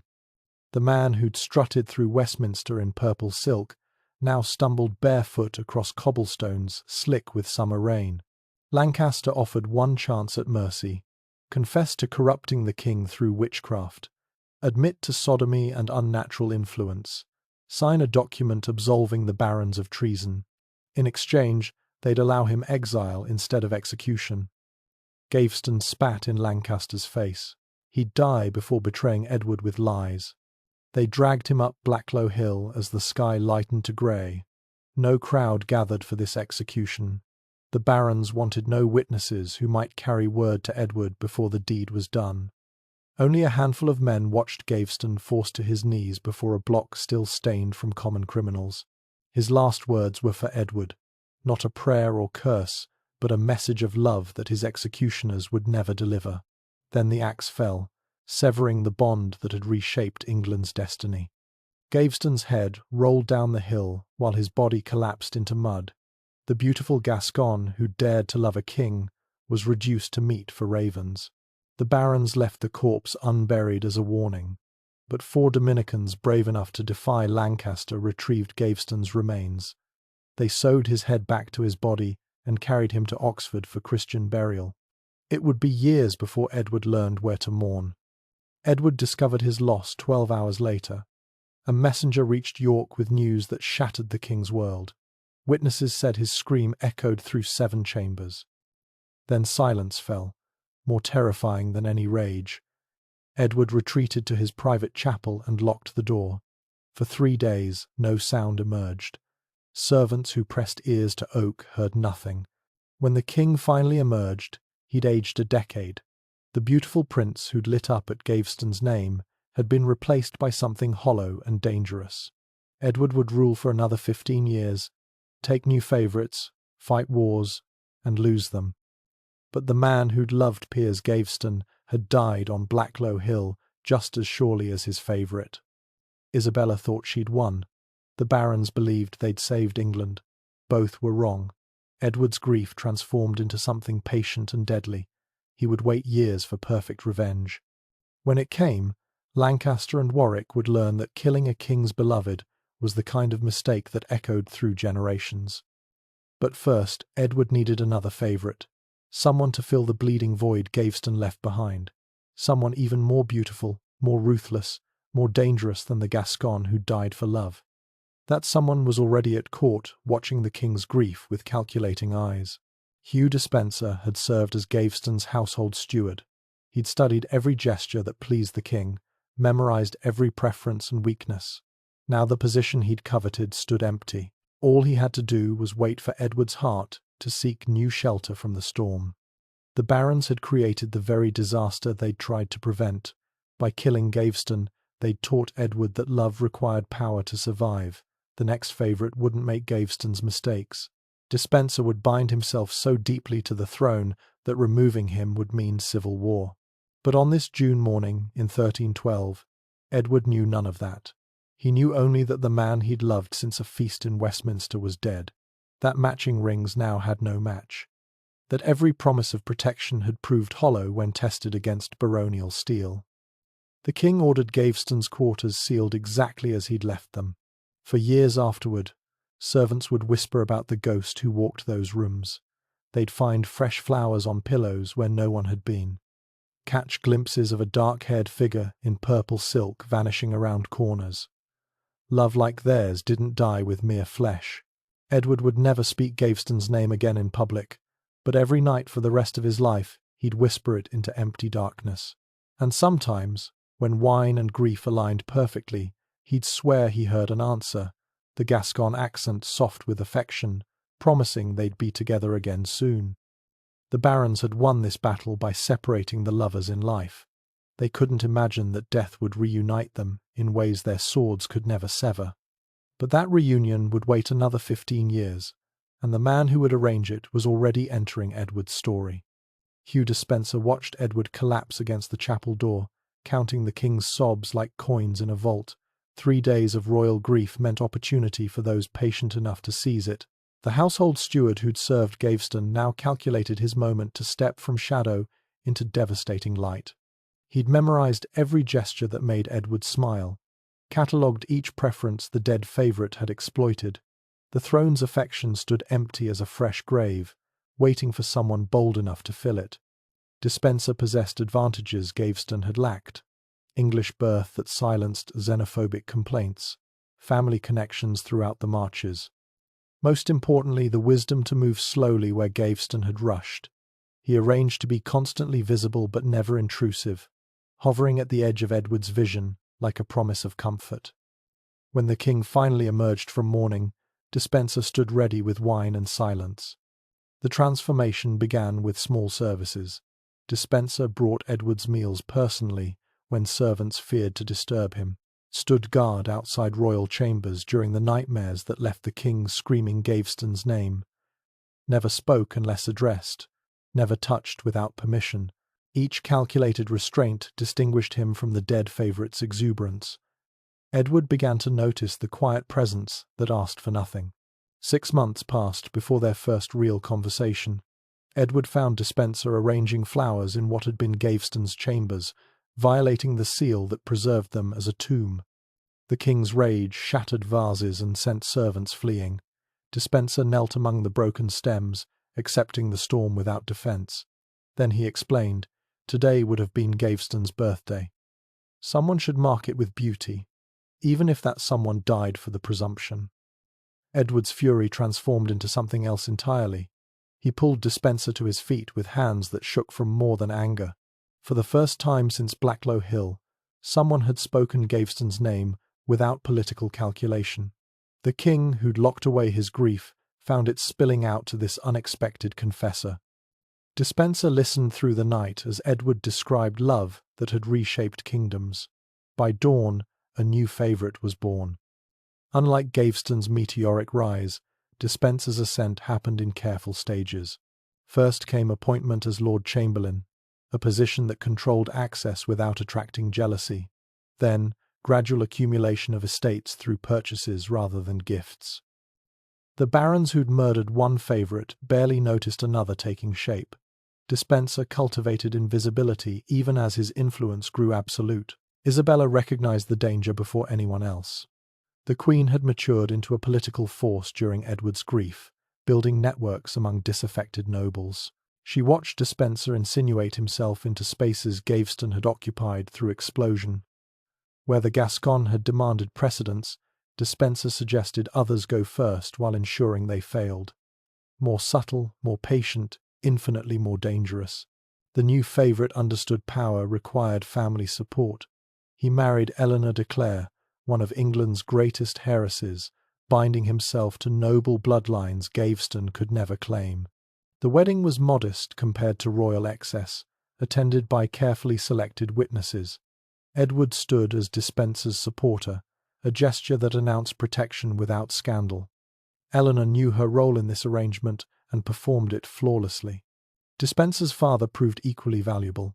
Hugh Despenser the Elder had survived 3 reigns through tactical brilliance.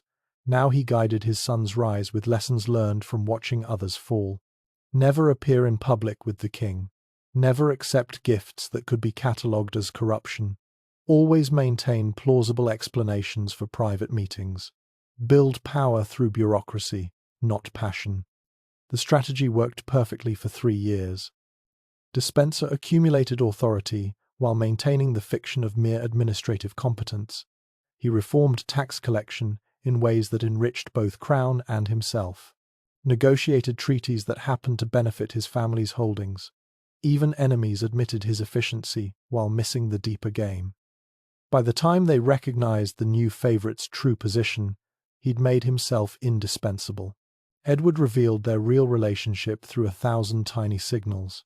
The way his eyes found Despenser in crowded rooms. How state documents bore corrections in 2 different hands. The mysterious illness that struck whenever Despenser travelled, curing itself upon his return. Courtiers who'd witnessed Gaveston's public displays watched this subtler dance with growing alarm. The crisis began with Scottish raids across the northern border. Edward needed to respond militarily, but refused to leave Westminster. More precisely, he refused to leave Despenser, who'd developed convenient obligations in London. The king's reluctance to campaign allowed Robert Bruce to pillage Cumberland unopposed. English nobles who'd lost estates demanded action their sovereign wouldn't provide. Despenser offered a solution that revealed his growing appetite.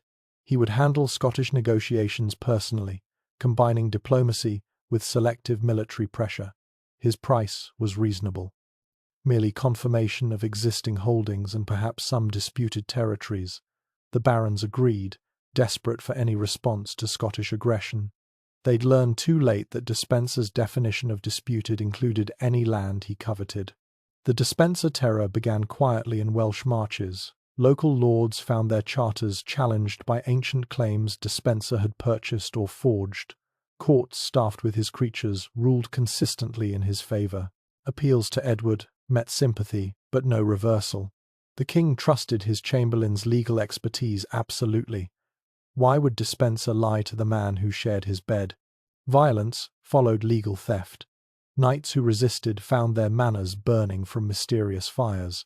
Witnesses to Despenser's crimes disappeared or recanted.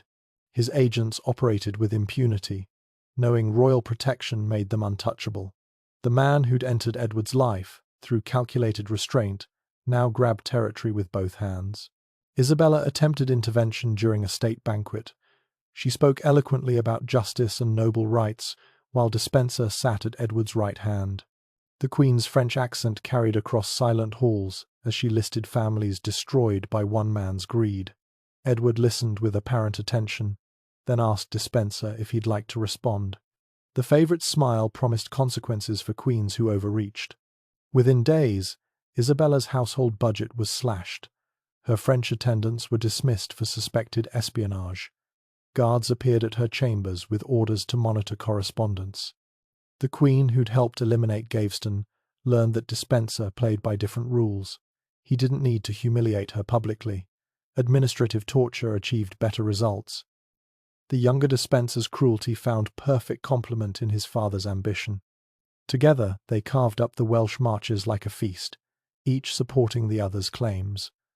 The elder provided legal precedent, while the younger supplied royal influence. Between them, they amassed wealth that rivaled the crown itself. Edward watched this accumulation with the blindness of infatuation. Resistance crystallized around Roger Mortimer, whose lands bordered Despenser territories. The Marcher Lord understood that negotiation meant slow strangulation. He began fortifying his castles and recruiting soldiers who'd lost homes to Despenser's expansion. Other displaced nobles joined him, creating an alliance based on survival rather than politics. The first armed clash happened at Gloucester. Despenser's men attempted to seize a Mortimer manor through legal fiction. They arrived to find armed resistance and a lord willing to defend his rights.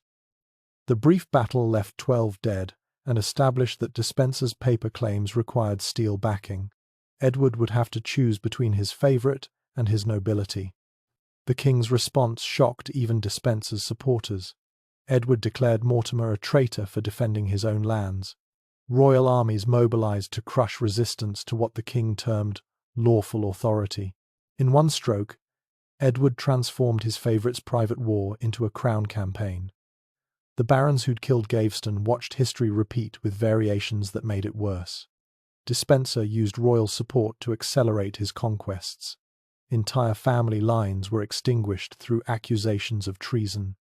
The favourite, who'd begun with careful accumulation, now swallowed estates faster than clerks could record them. His wife Eleanor protested the bloodshed, earning exile to remote convents. Despenser needed no distractions from his true marriage to power. Edward participated in this destruction with disturbing enthusiasm. The king who'd wept for Gaveston found violence cathartic when directed by his new love. He personally led sieges against noble families who'd ruled for centuries, watched executions with Despenser at his side. The chroniclers noted how the favourite would whisper in royal ears during torture, turning screams into royal policy. The Marcher lords faced annihilation unless they unified completely. Mortimer emerged as their natural leader through competence and controlled rage. He understood that Despenser differed from Gaveston fundamentally. The first favourite had wanted love and recognition. The second wanted everything else. That greed would prove his weakness if properly exploited. Secret meetings in Welsh valleys produced unexpected alliances.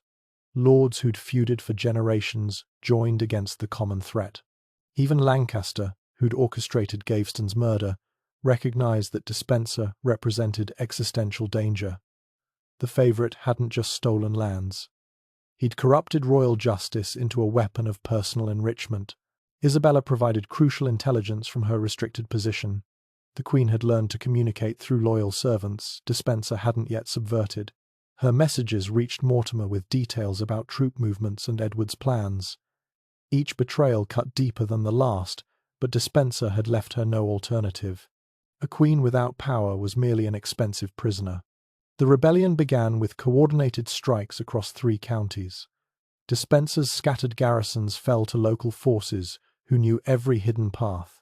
His administrators fled or died at their posts. Within weeks, the carefully built empire showed its fragility.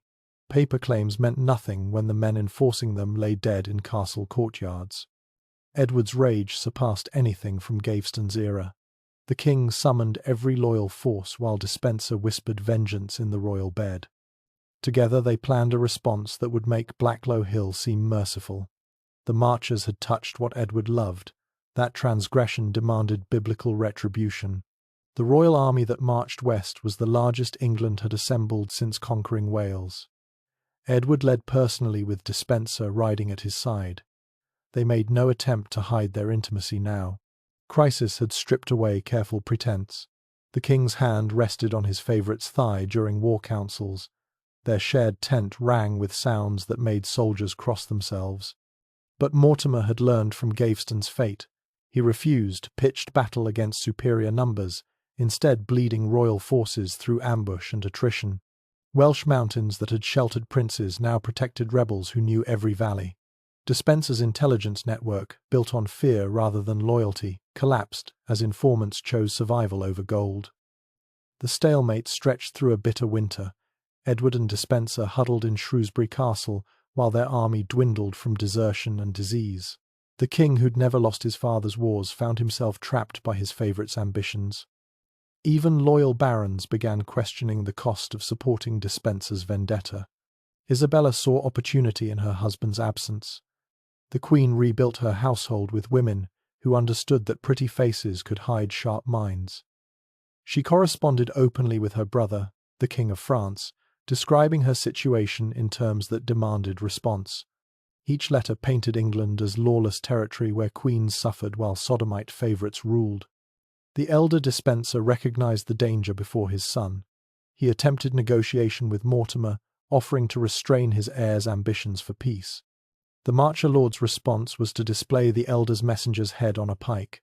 Some crimes had passed beyond political solution. The Despensers would fall together or not at all. Young Hugh's reaction to his father's initiative revealed the madness creeping into his thoughts. He accused the elder of betrayal, of jealousy, of wanting Edward for himself.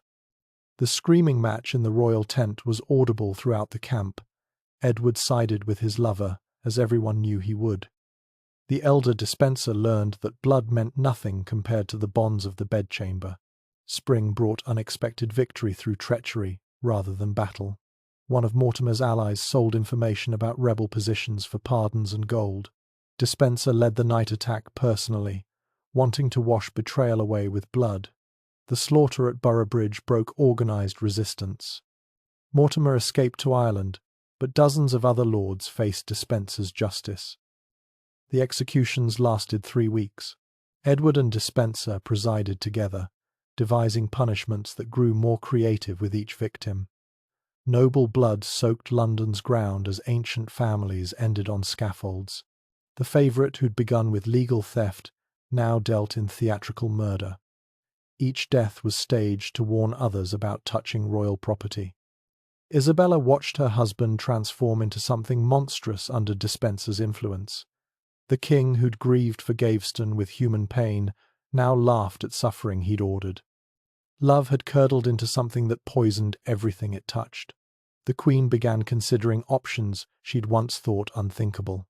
Despenser celebrated victory by demanding rewards that shocked even Edward. He wanted the entire Mortimer inheritance, despite the heir's escape. Clare lands that belonged to his wife's sisters, even properties that had been crown domain for centuries. The king granted everything without hesitation. England itself became currency for purchasing a favourite's affection. But success bred the overconfidence that would doom them. Despenser stopped pretending respect for anyone, including the queen. He intercepted Isabella's correspondence openly, reduced her income to starvation levels. Once, during a public ceremony, he physically moved her from her throne to make room for his wife. The insult was calculated to provoke response. Isabella provided that response through perfect patience. She requested permission to make pilgrimage to France, ostensibly to negotiate her brother's territorial claims. Despenser supported the journey, believing it removed a nuisance. Edward agreed because his favourite wished it. Neither man understood they'd just signed their death warrants. The queen sailed with a tiny retinue that included her son, Prince Edward.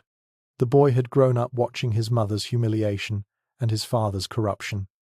At 14, he understood that England's future required terrible choices. Isabella had raised him carefully for this moment when dynasty would matter more than blood.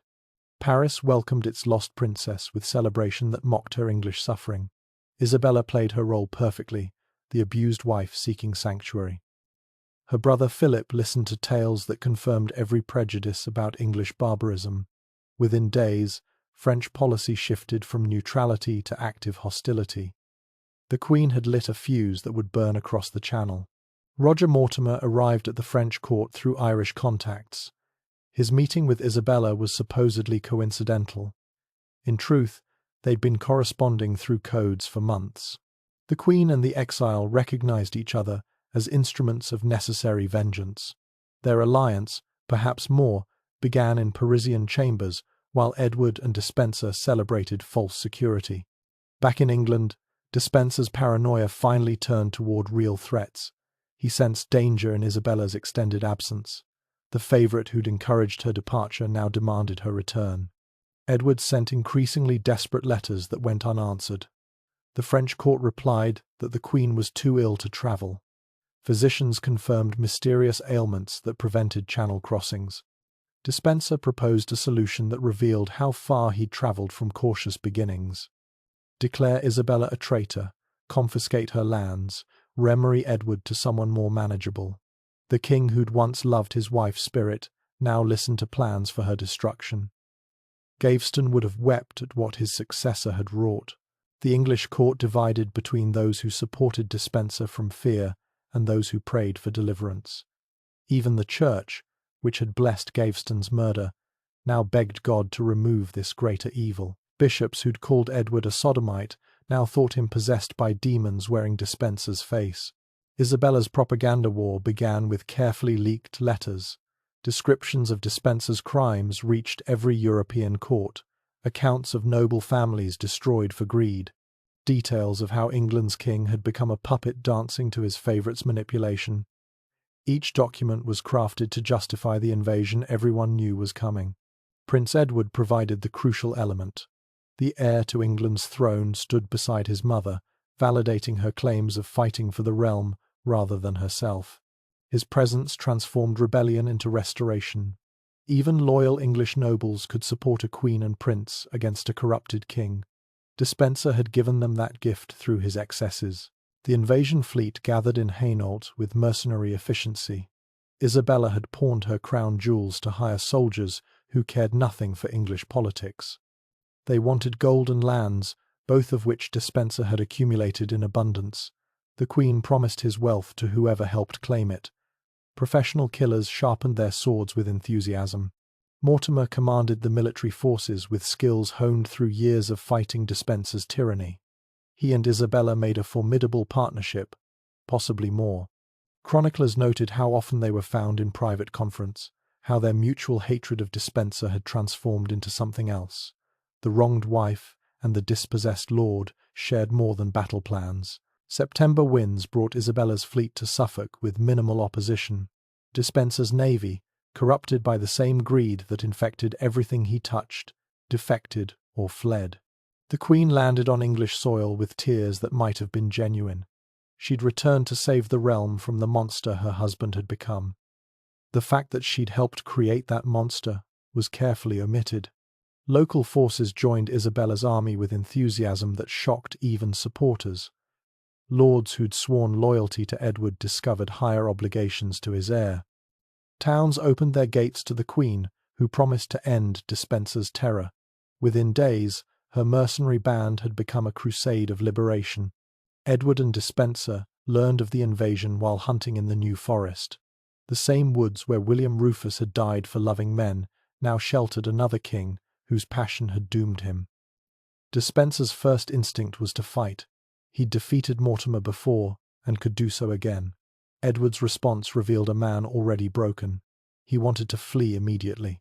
The argument that followed destroyed their last pretense of equality. Despenser screamed at his royal puppet for cowardice. Edward wept and begged his favourite to run with him. They could escape to Ireland or France, live in exile as Gaveston had dreamed. Despenser's contempt for that suggestion exposed the truth. He'd never loved Edward, only the power Edward provided. Their flight west became a nightmare of abandonment.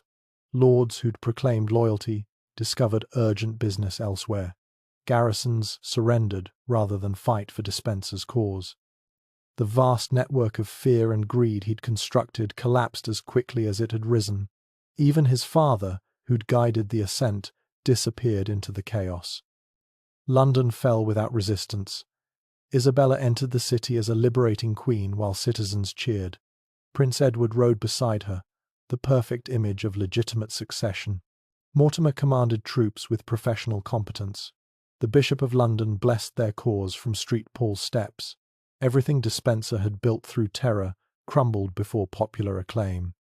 Edward and Despenser reached Wales with barely 20 followers. The king who'd commanded armies now begged for shelter from peasants who slammed doors in his face. Despenser's name had become poison that contaminated anyone near him. They slept in barns and ate what they could steal. Two men who'd ruled England reduced to common fugitives. The end came at Neath Abbey. Isabella's forces surrounded the monastery, where exhaustion had finally stopped the fugitives. There was no dramatic last stand, no heroic defence. Despenser was dragged from Edward's arms while both men wept. The favourite who'd shown no mercy would receive none. The king who'd enabled every crime would watch justice delivered. They separated Edward and Despenser immediately. The king went to comfortable imprisonment at Kenilworth. His favourite travelled to Hereford in chains, pelted with filth by crowds who'd suffered under his rule. The man who'd stolen their lands and murdered their lords now faced their verdict. Isabella had promised the people justice. She would deliver it in full view. The Queen had ensured he'd never rule again. Hugh Despenser's trial began at 4 a.m, lit by torches that turned Hereford's marketplace into hell. They'd built the scaffold high enough for every citizen to witness justice delivered to the man who'd terrorized England for 7 years. Isabella sat in judgment wearing the crown jewels Despenser had tried to steal, her face carved from French marble as guards dragged him forward in chains that rattled like coins in a beggar's cup. The charges took 3 hours to read. Murder, theft, treason, sodomy. Each accusation came with names of families destroyed, lands stolen, blood spilled in Edward's name. Despenser stood naked except for a crown of nettles that drew blood down his beautiful face. The crowd that packed the square had waited through freezing November night for this moment. Their silence was more terrible than any roar. Isabella had orchestrated every detail of this destruction. She'd ordered the scaffold built facing west toward Wales, where Edward waited in captivity, as if Despenser's death might carry across those miles. The Queen, who'd endured 8 years of humiliation, now held absolute power over the man who'd stolen her husband's affections. Her son, Prince Edward, sat beside her wearing black that made him look older than his 14 years.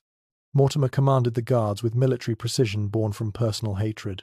Despenser had stolen his lands, murdered his allies, driven him into exile. Now the wheel had turned.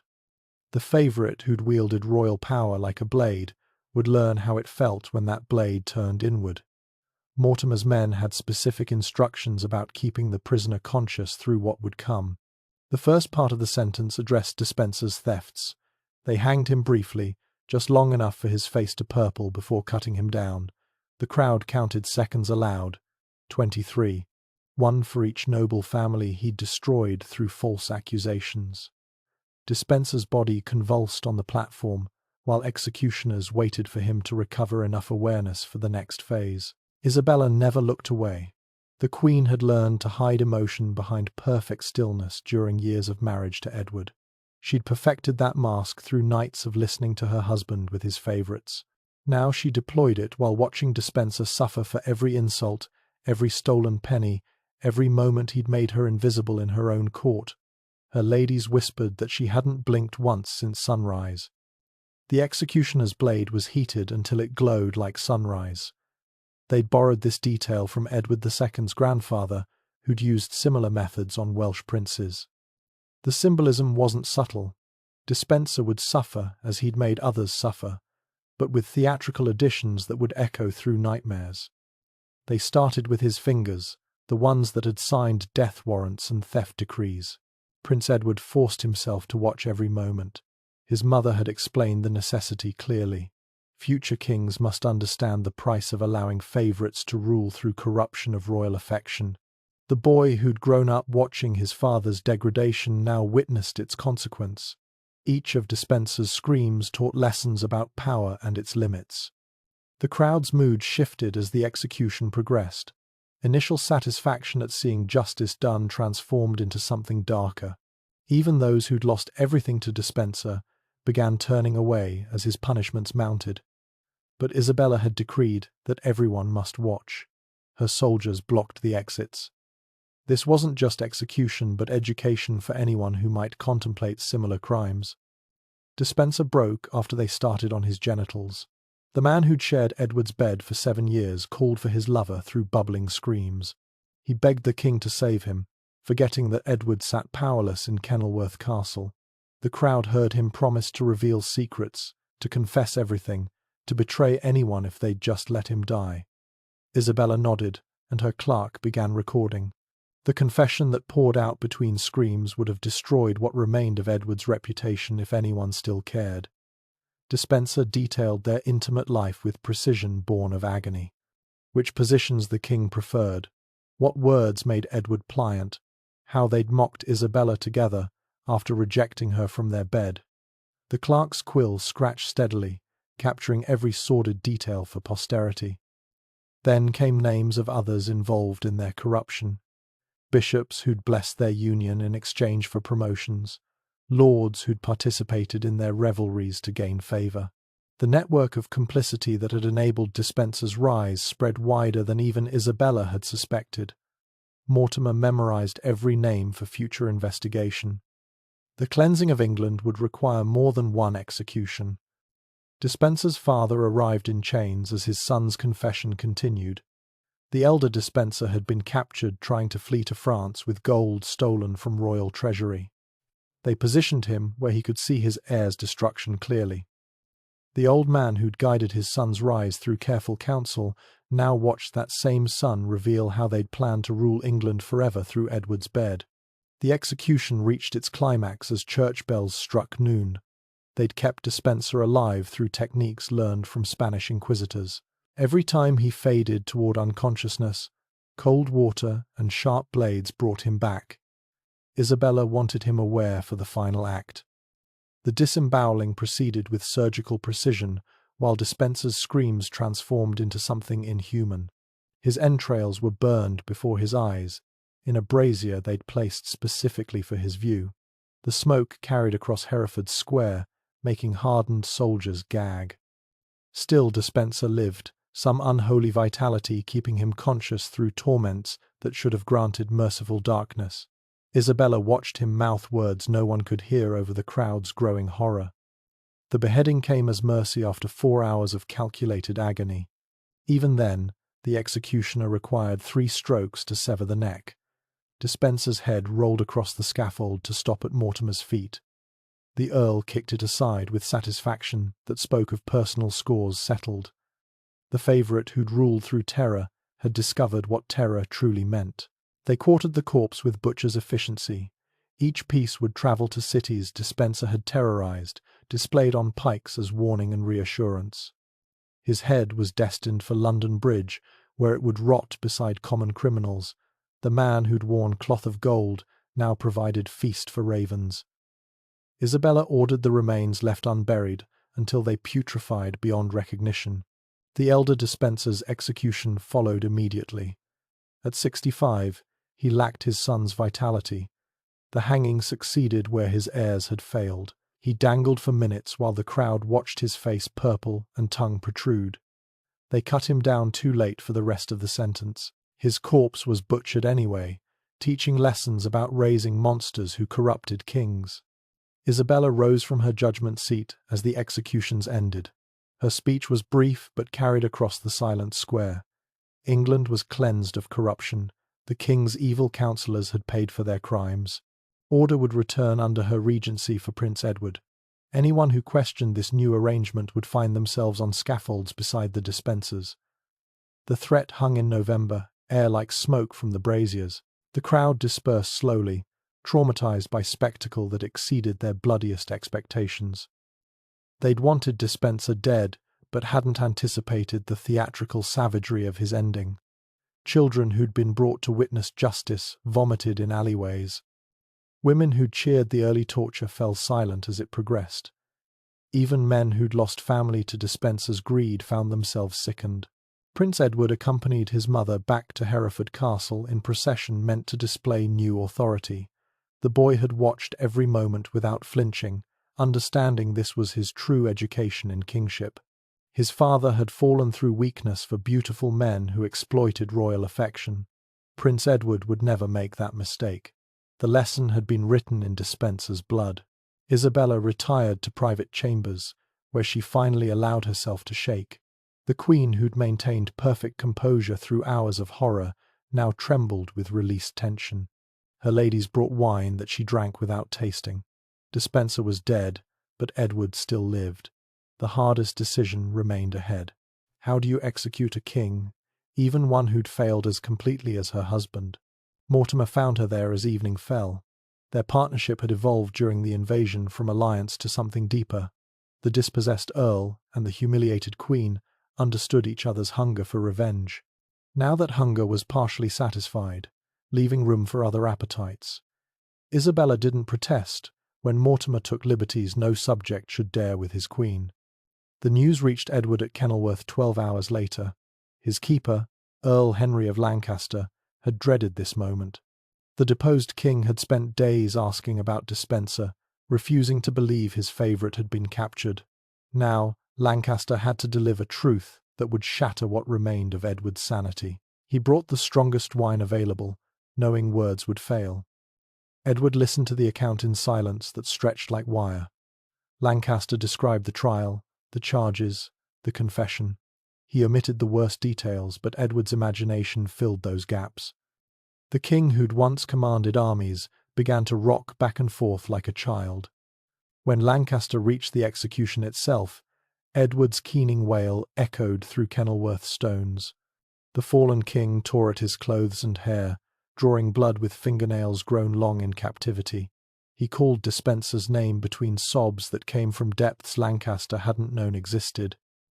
Guards outside the chamber crossed themselves at sounds more animal than human. Edward had lost Gaveston to assassination but maintained hope through rage. Losing Despenser to judicial torture left nothing but emptiness.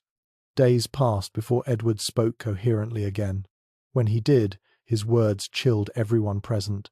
He asked for precise details about Despenser's death, how long each torture lasted, what words he'd spoken, whether he'd called Edward's name at the end. Lancaster provided what information he could, watching the deposed king catalogue each agony like treasures he'd carry forever. The transformation in Edward was complete.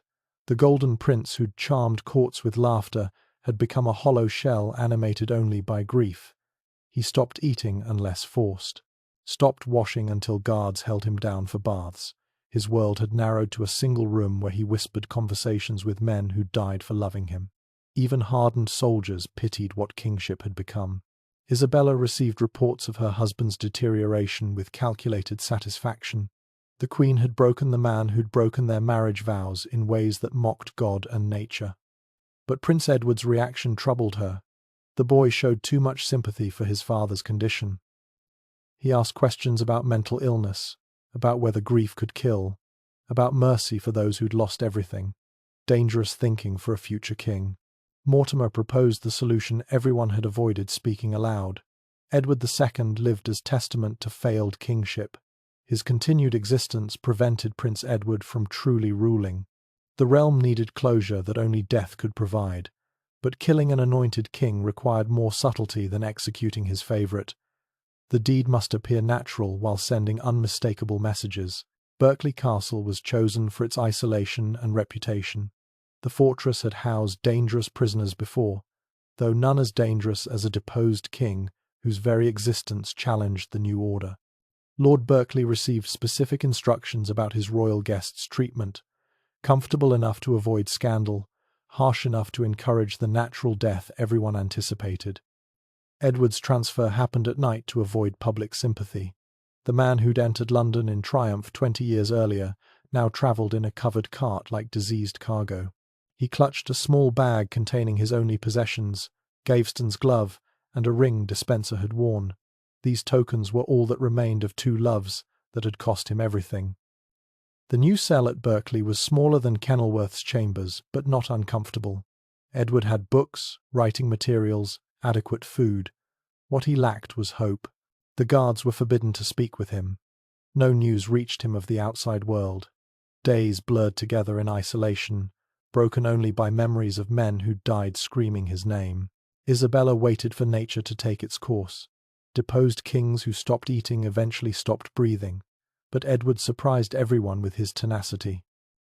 He survived on spite and the fading dream that somehow he might see Despenser's grave.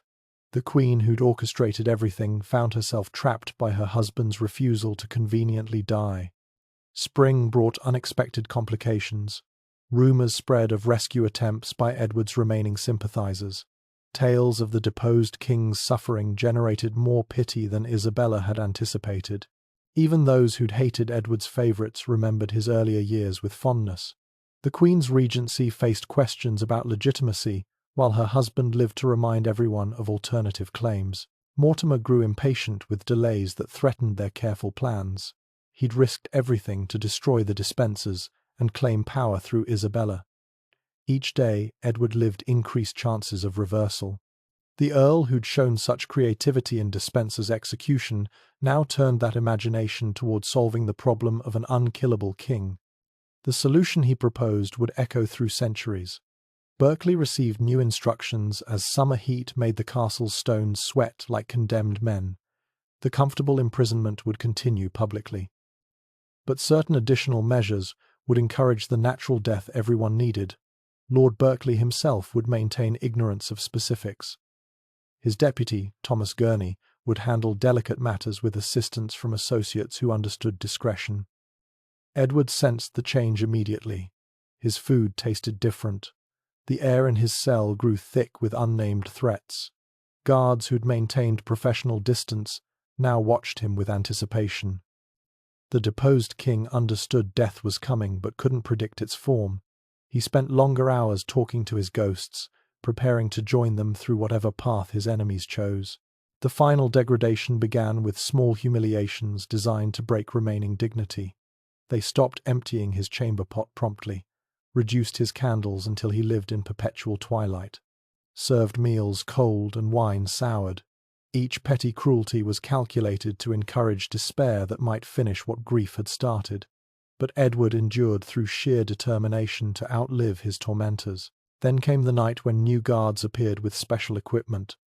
Gurney led them personally, his face revealing nothing of intentions. They carried items that made no sense in a prison cell: a wooden table, leather restraints, metal instruments that gleamed in torchlight, and strangest of all, a horn of the type used for feeding cattle. Edward understood then that his death would mirror his life in ways too horrible for words. Isabella received coded confirmation that the problem would be resolved within days. The Queen felt no triumph, only weary relief that this final chapter was ending. She'd already begun preparing Prince Edward for news of his father's natural death from melancholy. The official story was written before the actual event. History would record that Edward II died peacefully in his sleep, mourned by none. But in Berkeley Castle, 3 men were preparing to give England's deposed king an ending that would haunt everyone who knew the truth. The executioners had specific instructions about making it look natural while making it hurt. They would use methods that left no external marks while destroying everything internal. The horn had a very specific purpose that connected to all those whispers about Edward's unnatural vice. Edward spent his last evening writing letters he knew would never be sent. Messages to Gaveston and Despenser, explaining his failures to protect them. Apologies to the son he'd never understood how to love properly. Even words for Isabella, acknowledging the ways he'd wronged her while begging understanding for desires he'd never chosen. The guards would burn these papers unread, but writing them brought peace. As midnight approached, Edward prepared himself with the dignity of a king who'd lost everything except the knowledge of who he was. He dressed in the simple clothes that were all Berkeley allowed, combed hair that had grown wild during imprisonment, even washed his face with the stale water they provided. Whatever was coming, he would meet it as a Plantagenet, not the broken madman they'd tried to create. The footsteps in the corridor had a different rhythm than usual guard changes. Edward counted 3 sets of boots, moving with purpose rather than routine. His cell door opened to reveal Gurney and 2 men whose faces were carefully obscured. They carried their equipment with professional efficiency. no words were exchanged. Everyone understood what this midnight visit meant. Edward didn't fight as they bound him to the table. Resistance would only prolong the inevitable and rob him of what dignity remained. He thought of Gaveston facing the axe at Blacklow Hill, of Despenser screaming through his elaborate torture. His own ending would join theirs in the chronicles of love that England couldn't tolerate. At least they would be together soon in whatever waited beyond. The executioners had specific instructions, but the method they'd chosen would make Edward's death anything but peaceful. 300 years after William Rufus, another king filled his court with beautiful men. This time, no one bothered with pretense. James Stuart arrived in London carrying secrets heavier than his Scottish crown. The son of Mary, Queen of Scots, had learned survival meant hiding truth behind theological smoke. His journey south to claim Elizabeth's throne took 3 months. His transformation from careful Scottish king to flagrant English monarch took 3 days. The English court that gathered at Whitehall Palace expected their new sovereign to maintain Tudor discretion. Elizabeth had died unmarried but untainted by scandal. Her successor would surely follow similar patterns of public propriety. The nobles who knelt before James on that March morning in 1603 had no idea what license their submission had granted. Robert Carr entered the king's presence during a tournament accident. The young Scotsman's horse threw him directly at the royal pavilion. James abandoned his throne to cradle the injured page in his arms.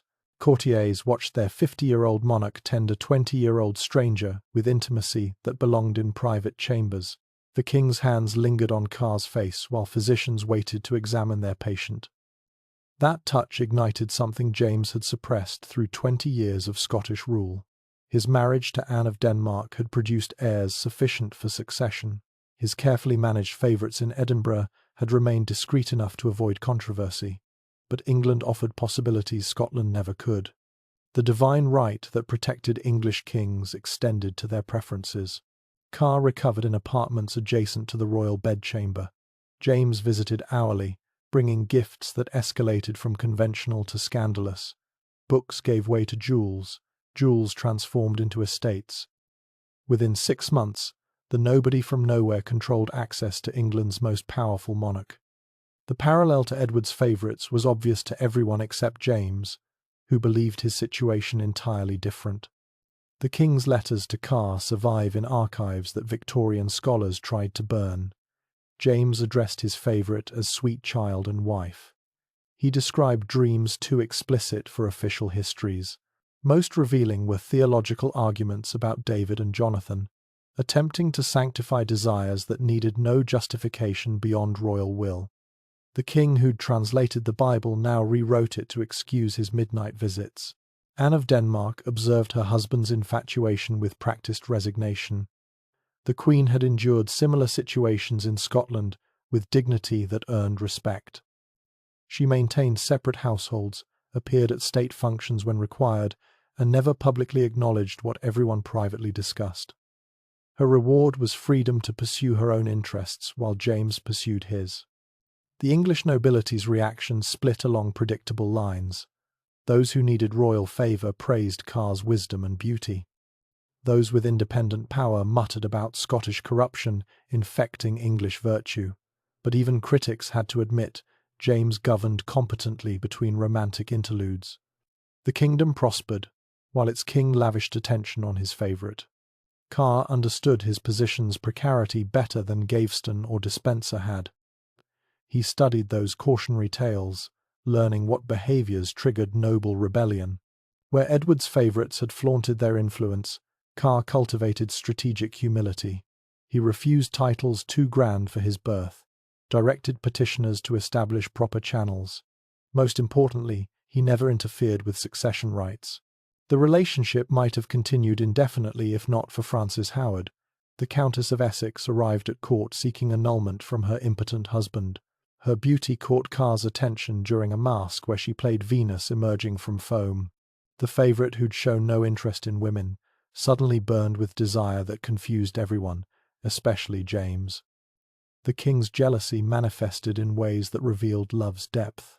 He appointed investigators to prove Essex's impotence, hoping to eliminate the annulment's grounds. When that failed, he tried bribing Frances with titles to abandon her suit. Finally, James resorted to tears, begging Carr not to abandon him for mere flesh that would corrupt. Carr's response showed how completely he'd misjudged his security. He demanded James support the annulment as proof of royal affection. The favourite who'd navigated court politics brilliantly now made the fatal error of testing love against power.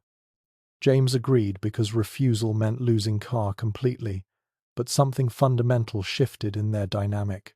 The wedding of Robert Carr, now Earl of Somerset, to Frances Howard became the social event of 1613.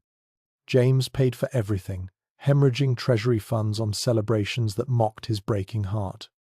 The king served as Carr's supporter while fighting tears that courtiers pretended not to notice. When the ceremony ended, James retired to his chambers and didn't emerge for 3 days. But Carr had made a deadlier enemy than heartbreak. Frances Howard came with complications he'd failed to investigate. Her previous liaison with Thomas Overbury, Carr's former friend, created a triangle of blackmail and bitter history. Overbury knew secrets about Frances that could destroy her reputation. She knew methods for ensuring permanent silence.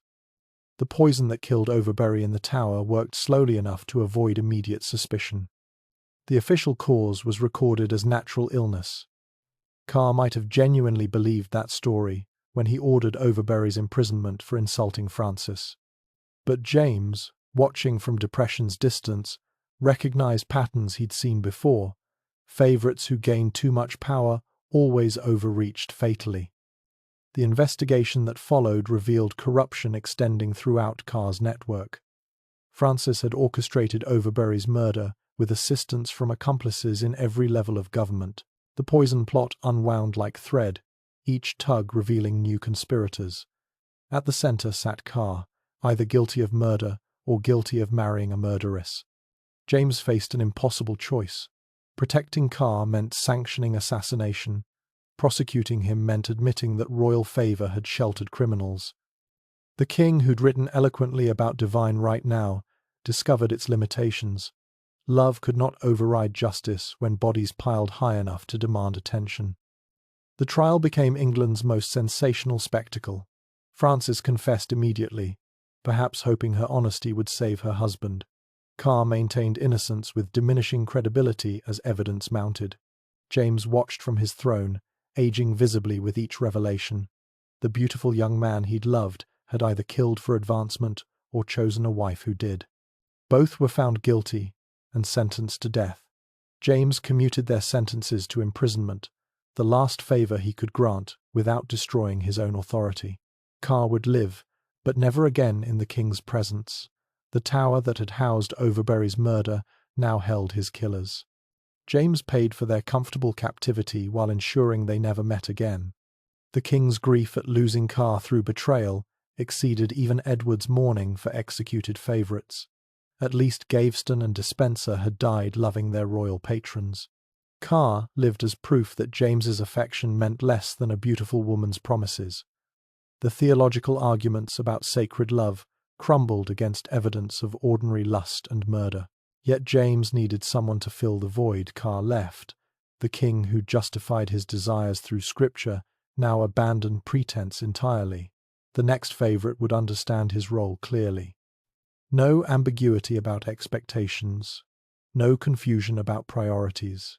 The successful candidate would exchange youth and beauty for power that stopped just short of independence. George Villiers arrived at court through careful orchestration by enemies of the Carr faction. They needed someone beautiful enough to catch James's eye but controllable enough to serve their purposes.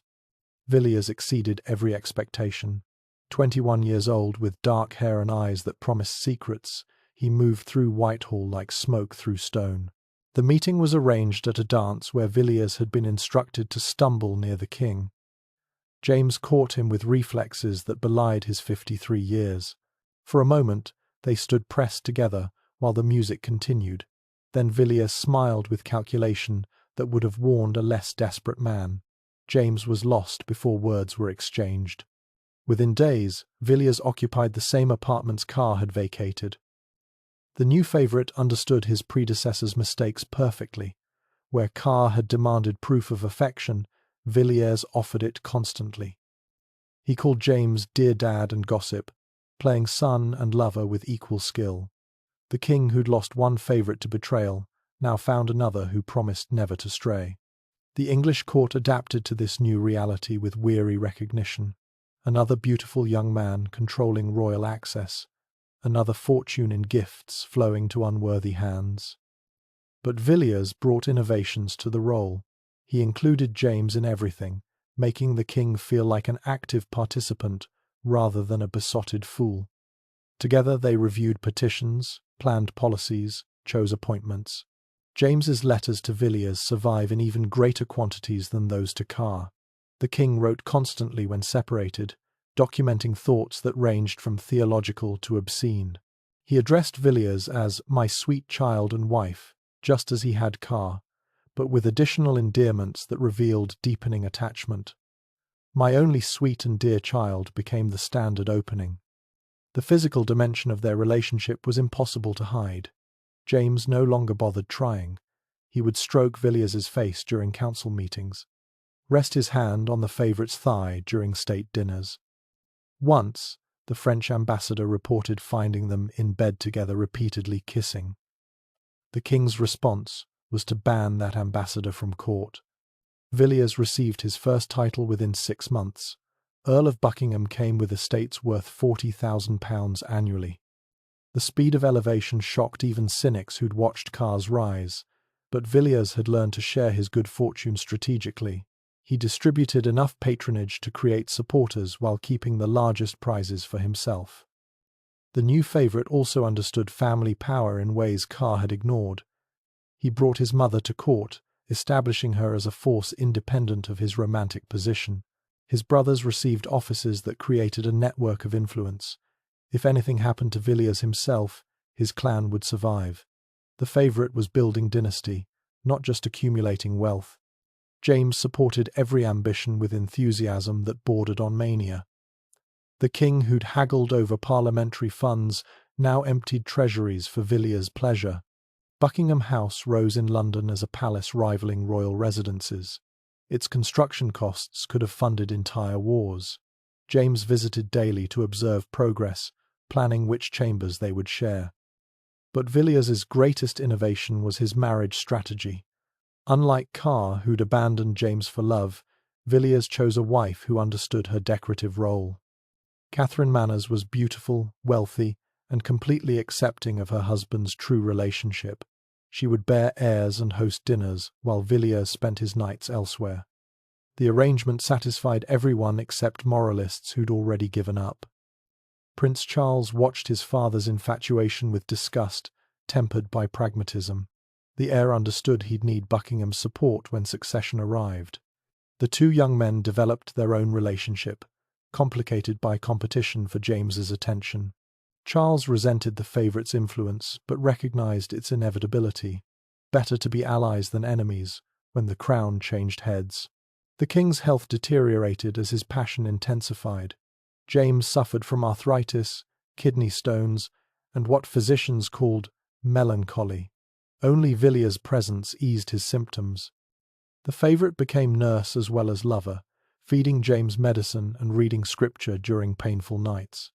Their intimacy transcended scandal into something almost matrimonial. Parliament grew increasingly restive about Buckingham's influence. The favourite had moved from personal indulgence to policy control. His opinions shaped foreign alliances and domestic law. Members who'd tolerated royal favourites as bedroom entertainment found themselves ruled by one. The confrontation that had destroyed Edward II's reign was beginning to repeat with variations. But James had learned from history even if he couldn't escape it. When Parliament threatened to withhold funds unless Buckingham was dismissed, the king dissolved the assembly rather than choose. He'd rule without their money before ruling without his love. The divine right that justified his preferences extended to his governance. God had made him king. God would sustain him. The Spanish match crisis revealed just how completely Buckingham controlled both king and prince. The favourite convinced Charles to personally court the Spanish Infanta, a mission that required travelling incognito across hostile territory. James alternated between terror at losing both his son and favourite to proud support of their adventure. His letters during their absence read like abandoned wife's lamentations. When Buckingham and Charles returned empty-handed but safe, James's joy exceeded anything from his coronation. He knighted the entire escort party, declared national celebrations. Most tellingly, he publicly kissed Buckingham in front of the entire court, calling him "my sweet Steenie," while tears streamed down royal cheeks. Even supporters found the display excessive. The final years of James's reign became a testament to love's triumph over propriety. The king who'd hidden behind theology now flaunted his truth. State portraits showed Buckingham standing beside the throne as equal rather than subject. Official documents bore 2 signatures where one would suffice. Foreign ambassadors reported to their masters that England had 2 kings sharing power and bed. James's final illness struck during Christmas festivities in 1624. The king who'd survived assassination attempts and political crises was felled by a simple fever that wouldn't break. Buckingham never left his bedside, feeding him broth and reading favourite passages from their correspondence. The death watch became a public display of devotion that moved even enemies. The end came on March 27, 1625. James died holding Buckingham's hand, while Prince Charles stood forgotten in the corner. His last coherent words were, "My Steenie, my sweet Steenie." The favourite who'd given him 7 years of happiness closed the royal eyes with shaking fingers. Then Buckingham turned to Charles and knelt, transferring his allegiance with practised efficiency. The funeral proceeded with pomp that couldn't disguise the central scandal of James's reign. Buckingham walked as chief mourner, a position typically reserved for family. Queen Anne had predeceased her husband, sparing her this final humiliation. The ceremony became a celebration of love that dared speak its name, at least through symbolic gestures. History would remember James as the wisest fool in Christendom, a king who united 2 crowns while dividing his own heart. His biblical scholarship produced the King James Version that would shape English Christianity. His political writings defined divine right for generations, but his letters to male favourites revealed truths that scholars would spend centuries trying to minimize. The English monarchy had evolved since William Rufus died for discretion. James proved that kings could live openly with male lovers if they balanced personal desire with public competence. His reign's success, despite flagrant impropriety, changed the rules forever. Future monarchs would still hide their preferences, but not from fear of arrows or axes. Buckingham's power would transfer seamlessly to Charles I's reign, proving that royal favourites could outlive their original patrons. But that survival came with costs the young Duke of Buckingham was only beginning to calculate. George Villiers entered the royal bedchamber at midnight, through passages few knew existed. Dawn would find him owning estates worth more than most dukedoms. The 23-year-old favourite had perfected the art of midnight negotiations, where a king's passion translated directly into deeds and titles. James had been dead less than a year, but Villiers had already secured his position with the new monarch through methods that would have shocked even the dissolute Stuart court. Charles I sat waiting in shadows cast by a single candle, his thin frame rigid with the tension of desires he'd never acknowledged publicly. The new king had inherited his father's throne, but not his openness about certain appetites. Where James had kissed Buckingham before the entire court, Charles required darkness and denial. The favourite who'd learned to navigate one king's public affection now mastered another's private shame.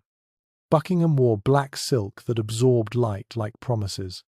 He'd chosen the colour deliberately, knowing how it emphasised his pale skin in candlelight. Every detail of his appearance was calculated to maintain the spell he'd cast over 2 Stuart kings. The jewels at his throat had been James's final gift, now worn to seduce his son. Even his perfume mixed French roses with something darker that made Charles's hands tremble as he signed another grant of lands. The transaction proceeded with efficiency born from repetition. Charles pushed documents across the table without reading them. Buckingham's fingers brushed the king's as he collected each signed paper. Neither man spoke of what would follow once business concluded. The The Duke of Buckingham was about to become the wealthiest non-royal person in England, payment for services that no official record would ever describe. Catherine Villiers understood her role in this careful theatre. Buckingham's wife maintained her own chambers far from these midnight meetings. She hosted elaborate dinners where foreign ambassadors marvelled at her beauty and wit. 9 months after each of Charles's visits, she would present another Villiers heir to secure the family's future. The children looked enough like their official father to silence questions about their king's unusual interest in their conception. Parliament had tried to destroy Buckingham even before James died. The favourite's influence over foreign policy had led to disasters in Spain and France. His military commands ended in humiliation that cost thousands of English lives. Commons members drafted impeachment charges that listed his crimes in damning detail. But Charles dissolved Parliament rather than sacrifice the man who owned more than his estates. The king's protection came at prices that escalated with each crisis. Tonight's payment included admiralty rights that gave Buckingham control over England's navy. The position had been hereditary in noble families for centuries. Now it belonged to an upstart whose qualification was the curve of his lips in candlelight. Charles signed away maritime power for another night of forgetting he was king. Lord Admiral Buckingham tested his new authority immediately. He appointed relatives to every significant naval post within weeks. His brother commanded the Channel Fleet. His cousins controlled provisioning that enriched them through systematic corruption. The navy that had defeated the Spanish Armada rotted under Villiers' management, while its leaders lined their pockets with gold meant for ship repairs. Public hatred of Buckingham exceeded anything directed at Gaveston or Despenser. Those favourites had at least maintained the fiction of serving royal interests. Buckingham served only himself, using 2 kings as stepping stones to power that previous favourites could never have imagined. Street ballads called him the Great Duke of Sodom, in verses that grew more explicit with each repetition. John Felton heard those ballads while nursing wounds from Buckingham's failed military campaigns. The soldier had served loyally through disasters at Cadiz and La Rochelle. He'd watched English armies crumble due to the Duke's incompetence. His petition for overdue pay had been rejected by clerks who wore jewels worth more than soldiers' lives. Each slight accumulated like gunpowder waiting for a spark. The assassination plot formed in taverns where veterans gathered to curse Buckingham's name. Felton listened more than he spoke, absorbing rage that matched his own. Someone mentioned the Duke's planned visit to Portsmouth. Another recalled how accessible great men became during public ceremonies. The conversation drifted to methods and opportunities, while Felton gripped his cup until his knuckles whitened. Charles sensed danger without identifying its source. The king ordered increased guards around Buckingham's residences.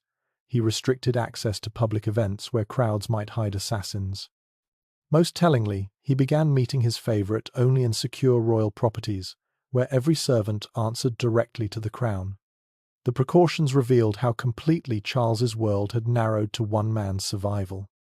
Buckingham himself remained oblivious to mounting threats. The Duke, who'd survived 2 reigns, believed himself untouchable.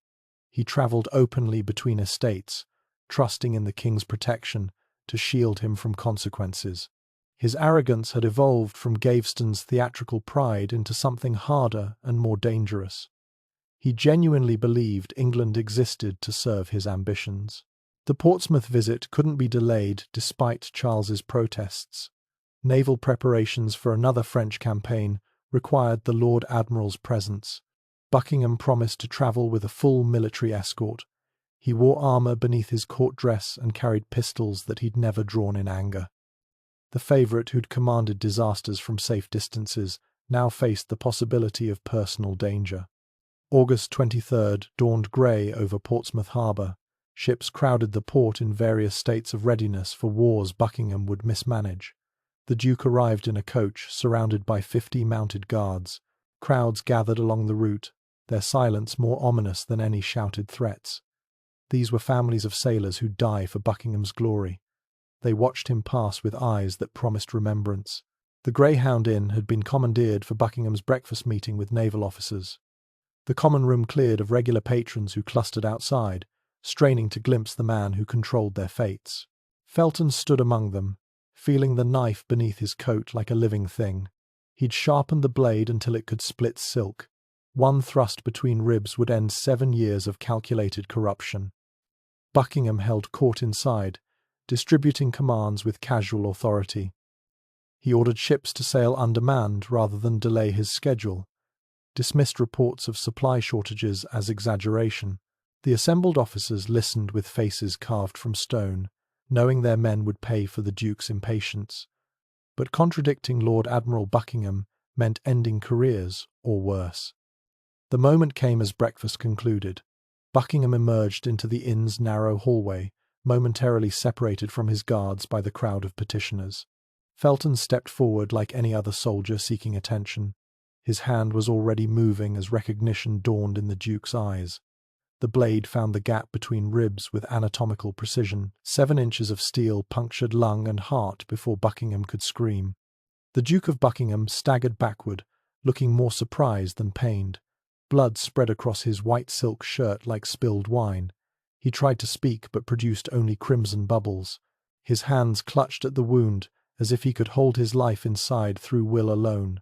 The man who'd controlled 2 kings discovered that power meant nothing to sharpened metal. Felton didn't run. He stood perfectly still as guards finally pushed through the crowd.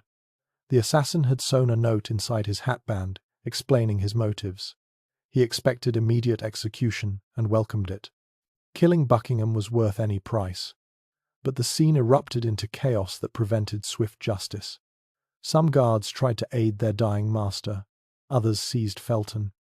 Most stood frozen by the impossibility of Buckingham's mortality. The Duke collapsed against the inn's wall, sliding down until he sat in his own blood. His eyes found Felton through the melee with something like understanding. Both men knew this had been inevitable from the moment Buckingham chose ambition over competence. The favourite who'd survived by adapting to different kings had finally met the one force he couldn't seduce or manipulate. Death took 3 minutes. Buckingham's breathing grew ragged, then stopped. His beautiful face went slack as whatever animated it departed. The body that had commanded such devotion became meat cooling in a Portsmouth hallway.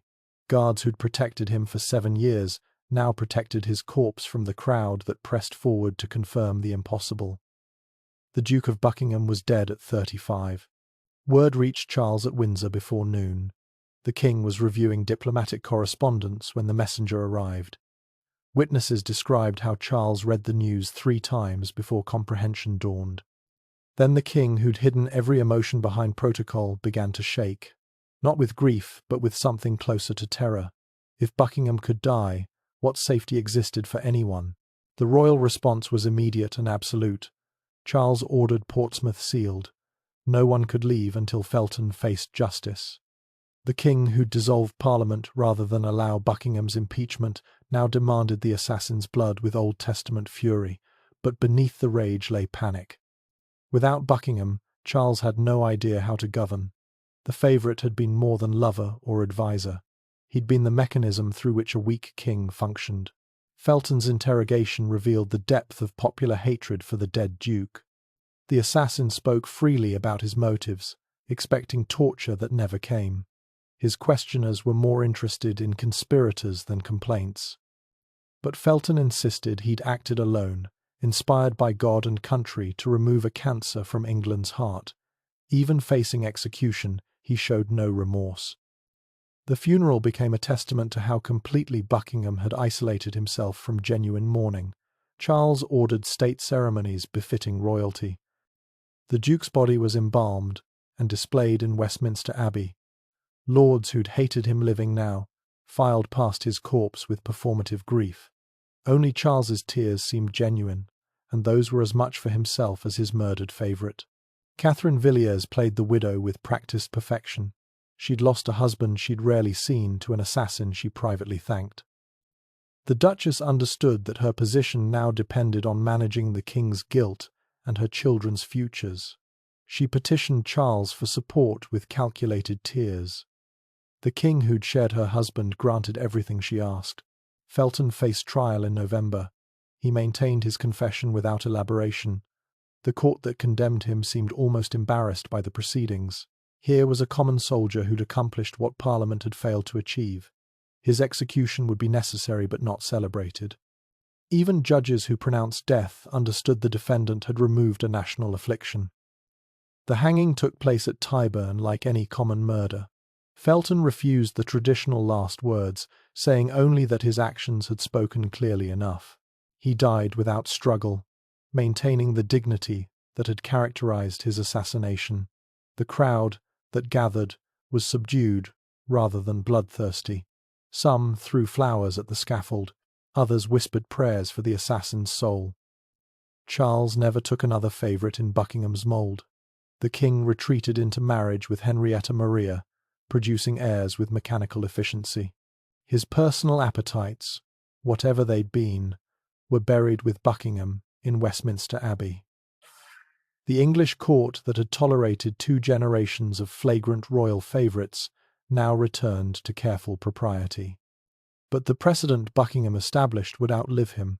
A royal favourite could accumulate power that rivaled the crown itself, could survive the monarch who'd elevated him, could transform personal magnetism into dynastic wealth.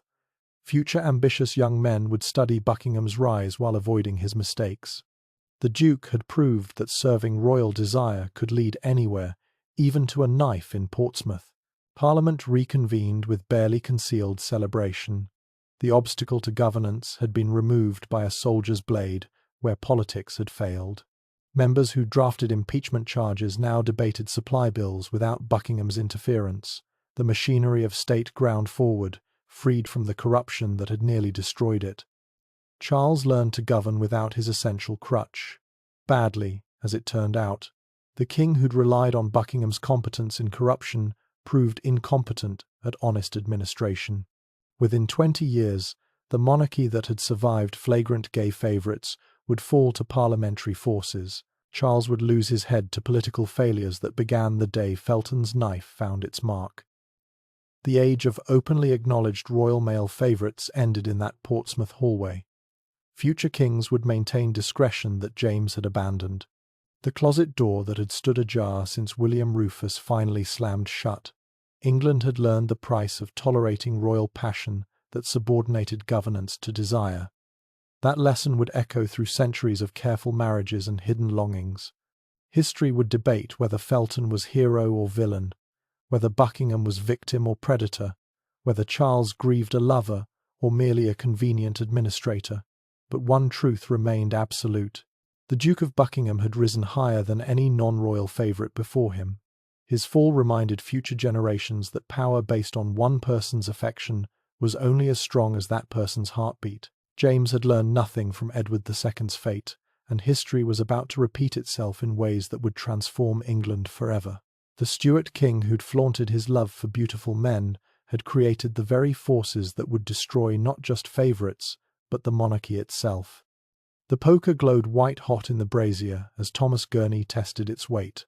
September rain hammered Berkeley Castle's stones while England slept, unaware their deposed king had hours left to live.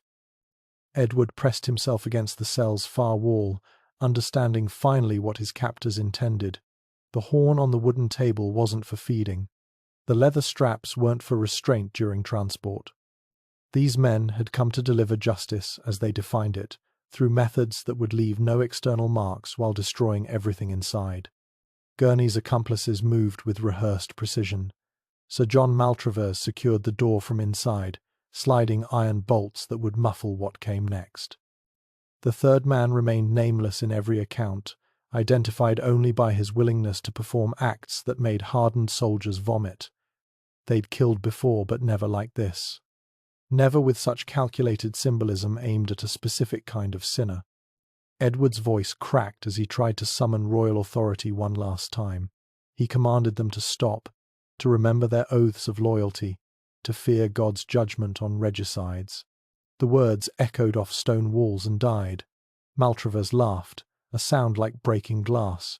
God had already judged Edward through the loss of his crown, his favourites, his very humanity. Tonight they were merely his instruments. The deposed king fought when they grabbed him, 43 years of muscle memory from Scottish campaigns. But 3 fed men against one who'd survived on gruel for months was no contest. They forced him onto the table, leather biting into wrists and ankles as they stretched him like a sacrifice.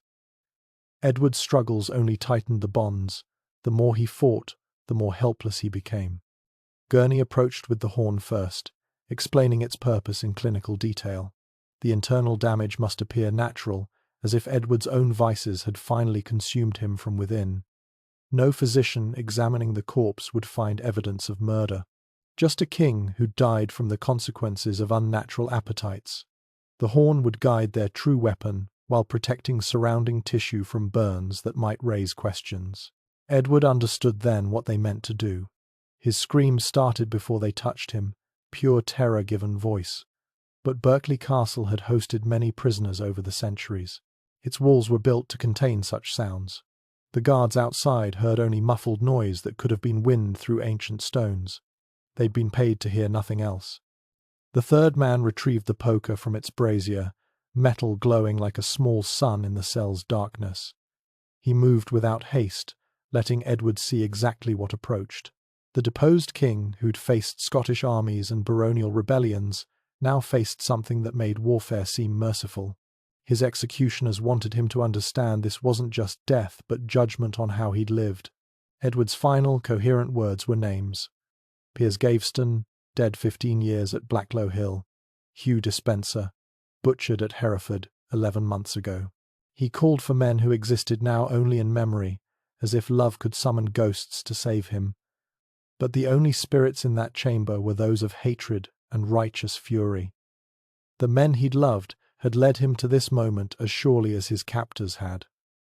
The insertion of the horn brought fresh screams that Gurney counted like a cleric tracking prayers. Every moment of Edward's agony was planned, timed, savoured. They weren't just killing a king, but erasing a way of being that threatened everything they believed about divine order. The poker would burn away Edward's sins along with his life. Fire would purify what decades of degeneracy had corrupted. When the glowing metal finally entered, Edward's voice shattered into something beyond human range. The sound carved itself into the stones, into the souls of the 3 men who caused it. Even they hadn't anticipated such extremity of anguish. The nameless executioner's hand trembled for the first time as he pushed deeper, following the horn's guidance into places meant for gentler touches. The smell filled the chamber within seconds. Burning flesh mixed with other scents that made Maltravers gag despite his preparation. They'd slaughtered animals, practiced on corpses, but nothing compared to the reality of cooking a living king from inside. The poker's heat cauterized as it destroyed, keeping Edward conscious far longer than mercy would have allowed. Time dissolved into a measurement of suffering. Seconds became hours in that cell, where England's former king discovered that royal blood offered no protection from consequences. His body convulsed against the restraints hard enough to leave permanent marks on the table. The horn cracked from the heat but held its shape, continuing to guide destruction deeper into Edward's core. Gurney watched the king's face throughout, memorizing every expression for the report he'd write, how the eyes rolled back until only whites showed, how the jaw dislocated from screaming, how consciousness flickered but never quite fled, some horrible vitality keeping Edward present for his own destruction. The faces of Edward's victims must have looked similar in their final moments. Justice had its own terrible poetry. The end came not through mercy but through simple physical limits. The human body could only endure so much before essential systems failed. Edward's heart, strong enough to survive months of imprisonment, finally stuttered and stopped. The screaming ceased mid-breath. The convulsions stilled. What remained on the table had been England's anointed king 5 minutes ago. Now it was merely evidence to be managed. They removed the instruments with the same care they'd shown inserting them. The horn, cracked and stained, went into the brazier to burn away. The poker returned to its place among the fire tools as if it had never left. They arranged Edward's body naturally on the cell's bed, crossing his arms over his chest in mockery of peaceful death. By morning, servants would discover their prisoner had expired during the night. The 3 men left separately through different exits, their terrible work complete. Gurney would report to Mortimer that the problem had been solved as requested. Maltravers would collect his payment and disappear into French exile.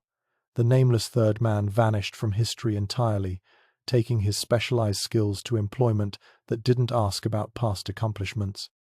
But they'd miscalculated one crucial detail.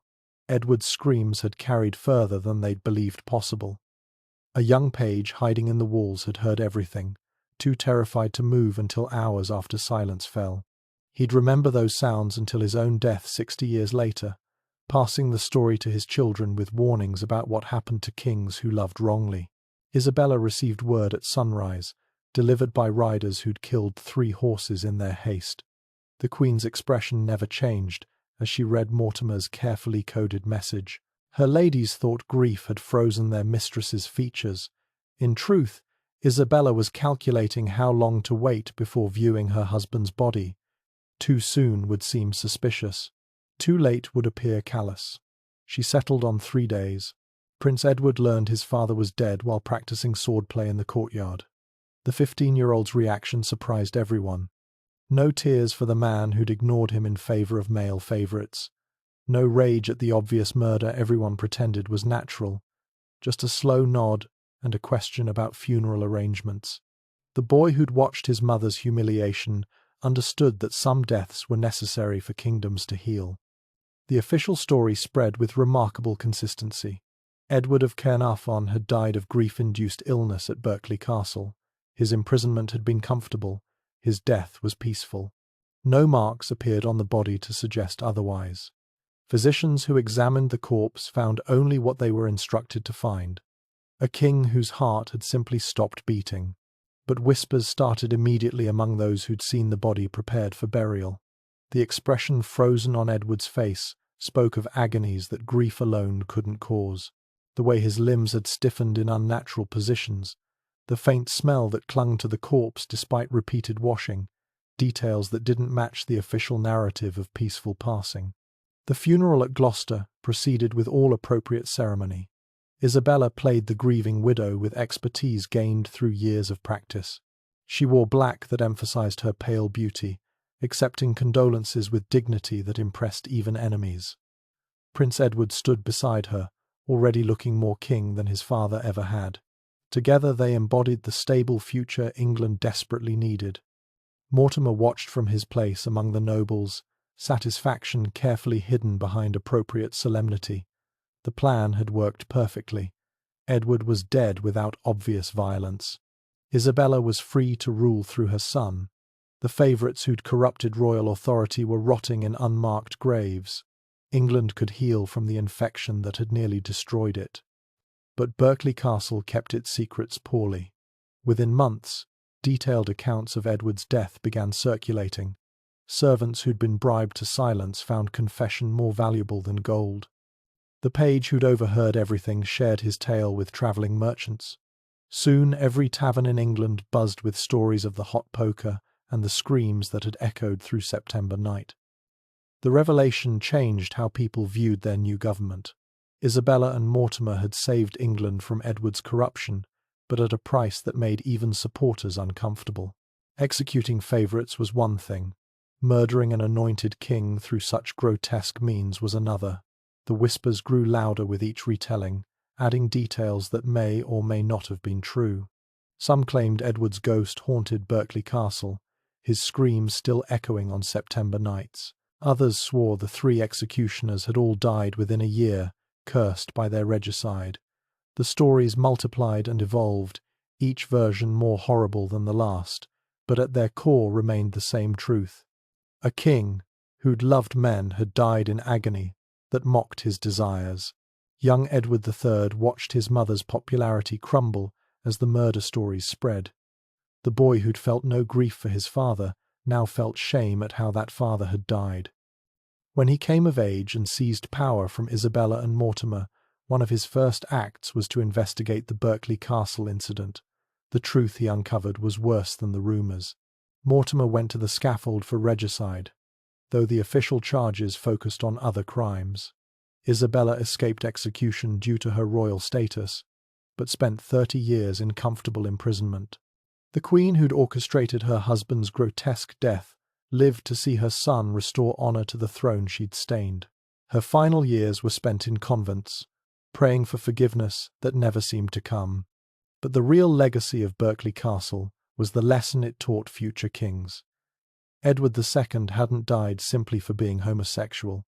He died for allowing his desires to override his duties, for elevating favorites above ancient nobility, for forgetting that even divine right had earthly limits. The hot poker had been judgment not on love, but on love's political expression. Kings could still take male lovers after Berkeley Castle, but they'd do so with new caution born from Edward's screams. No more public displays like Gaveston's coronation prominence. No more systematic corruption like Despenser's territorial theft. The closet door that had stood open during Edward's reign was slammed shut by the very method of his murder. Future monarchs would remember Berkeley Castle when temptation arose. James I would justify his favourites through theology. Charles I would hide his appetites behind marriage. The lesson written in Edward's agony was clear. Royal homosexuality could be tolerated if discreet.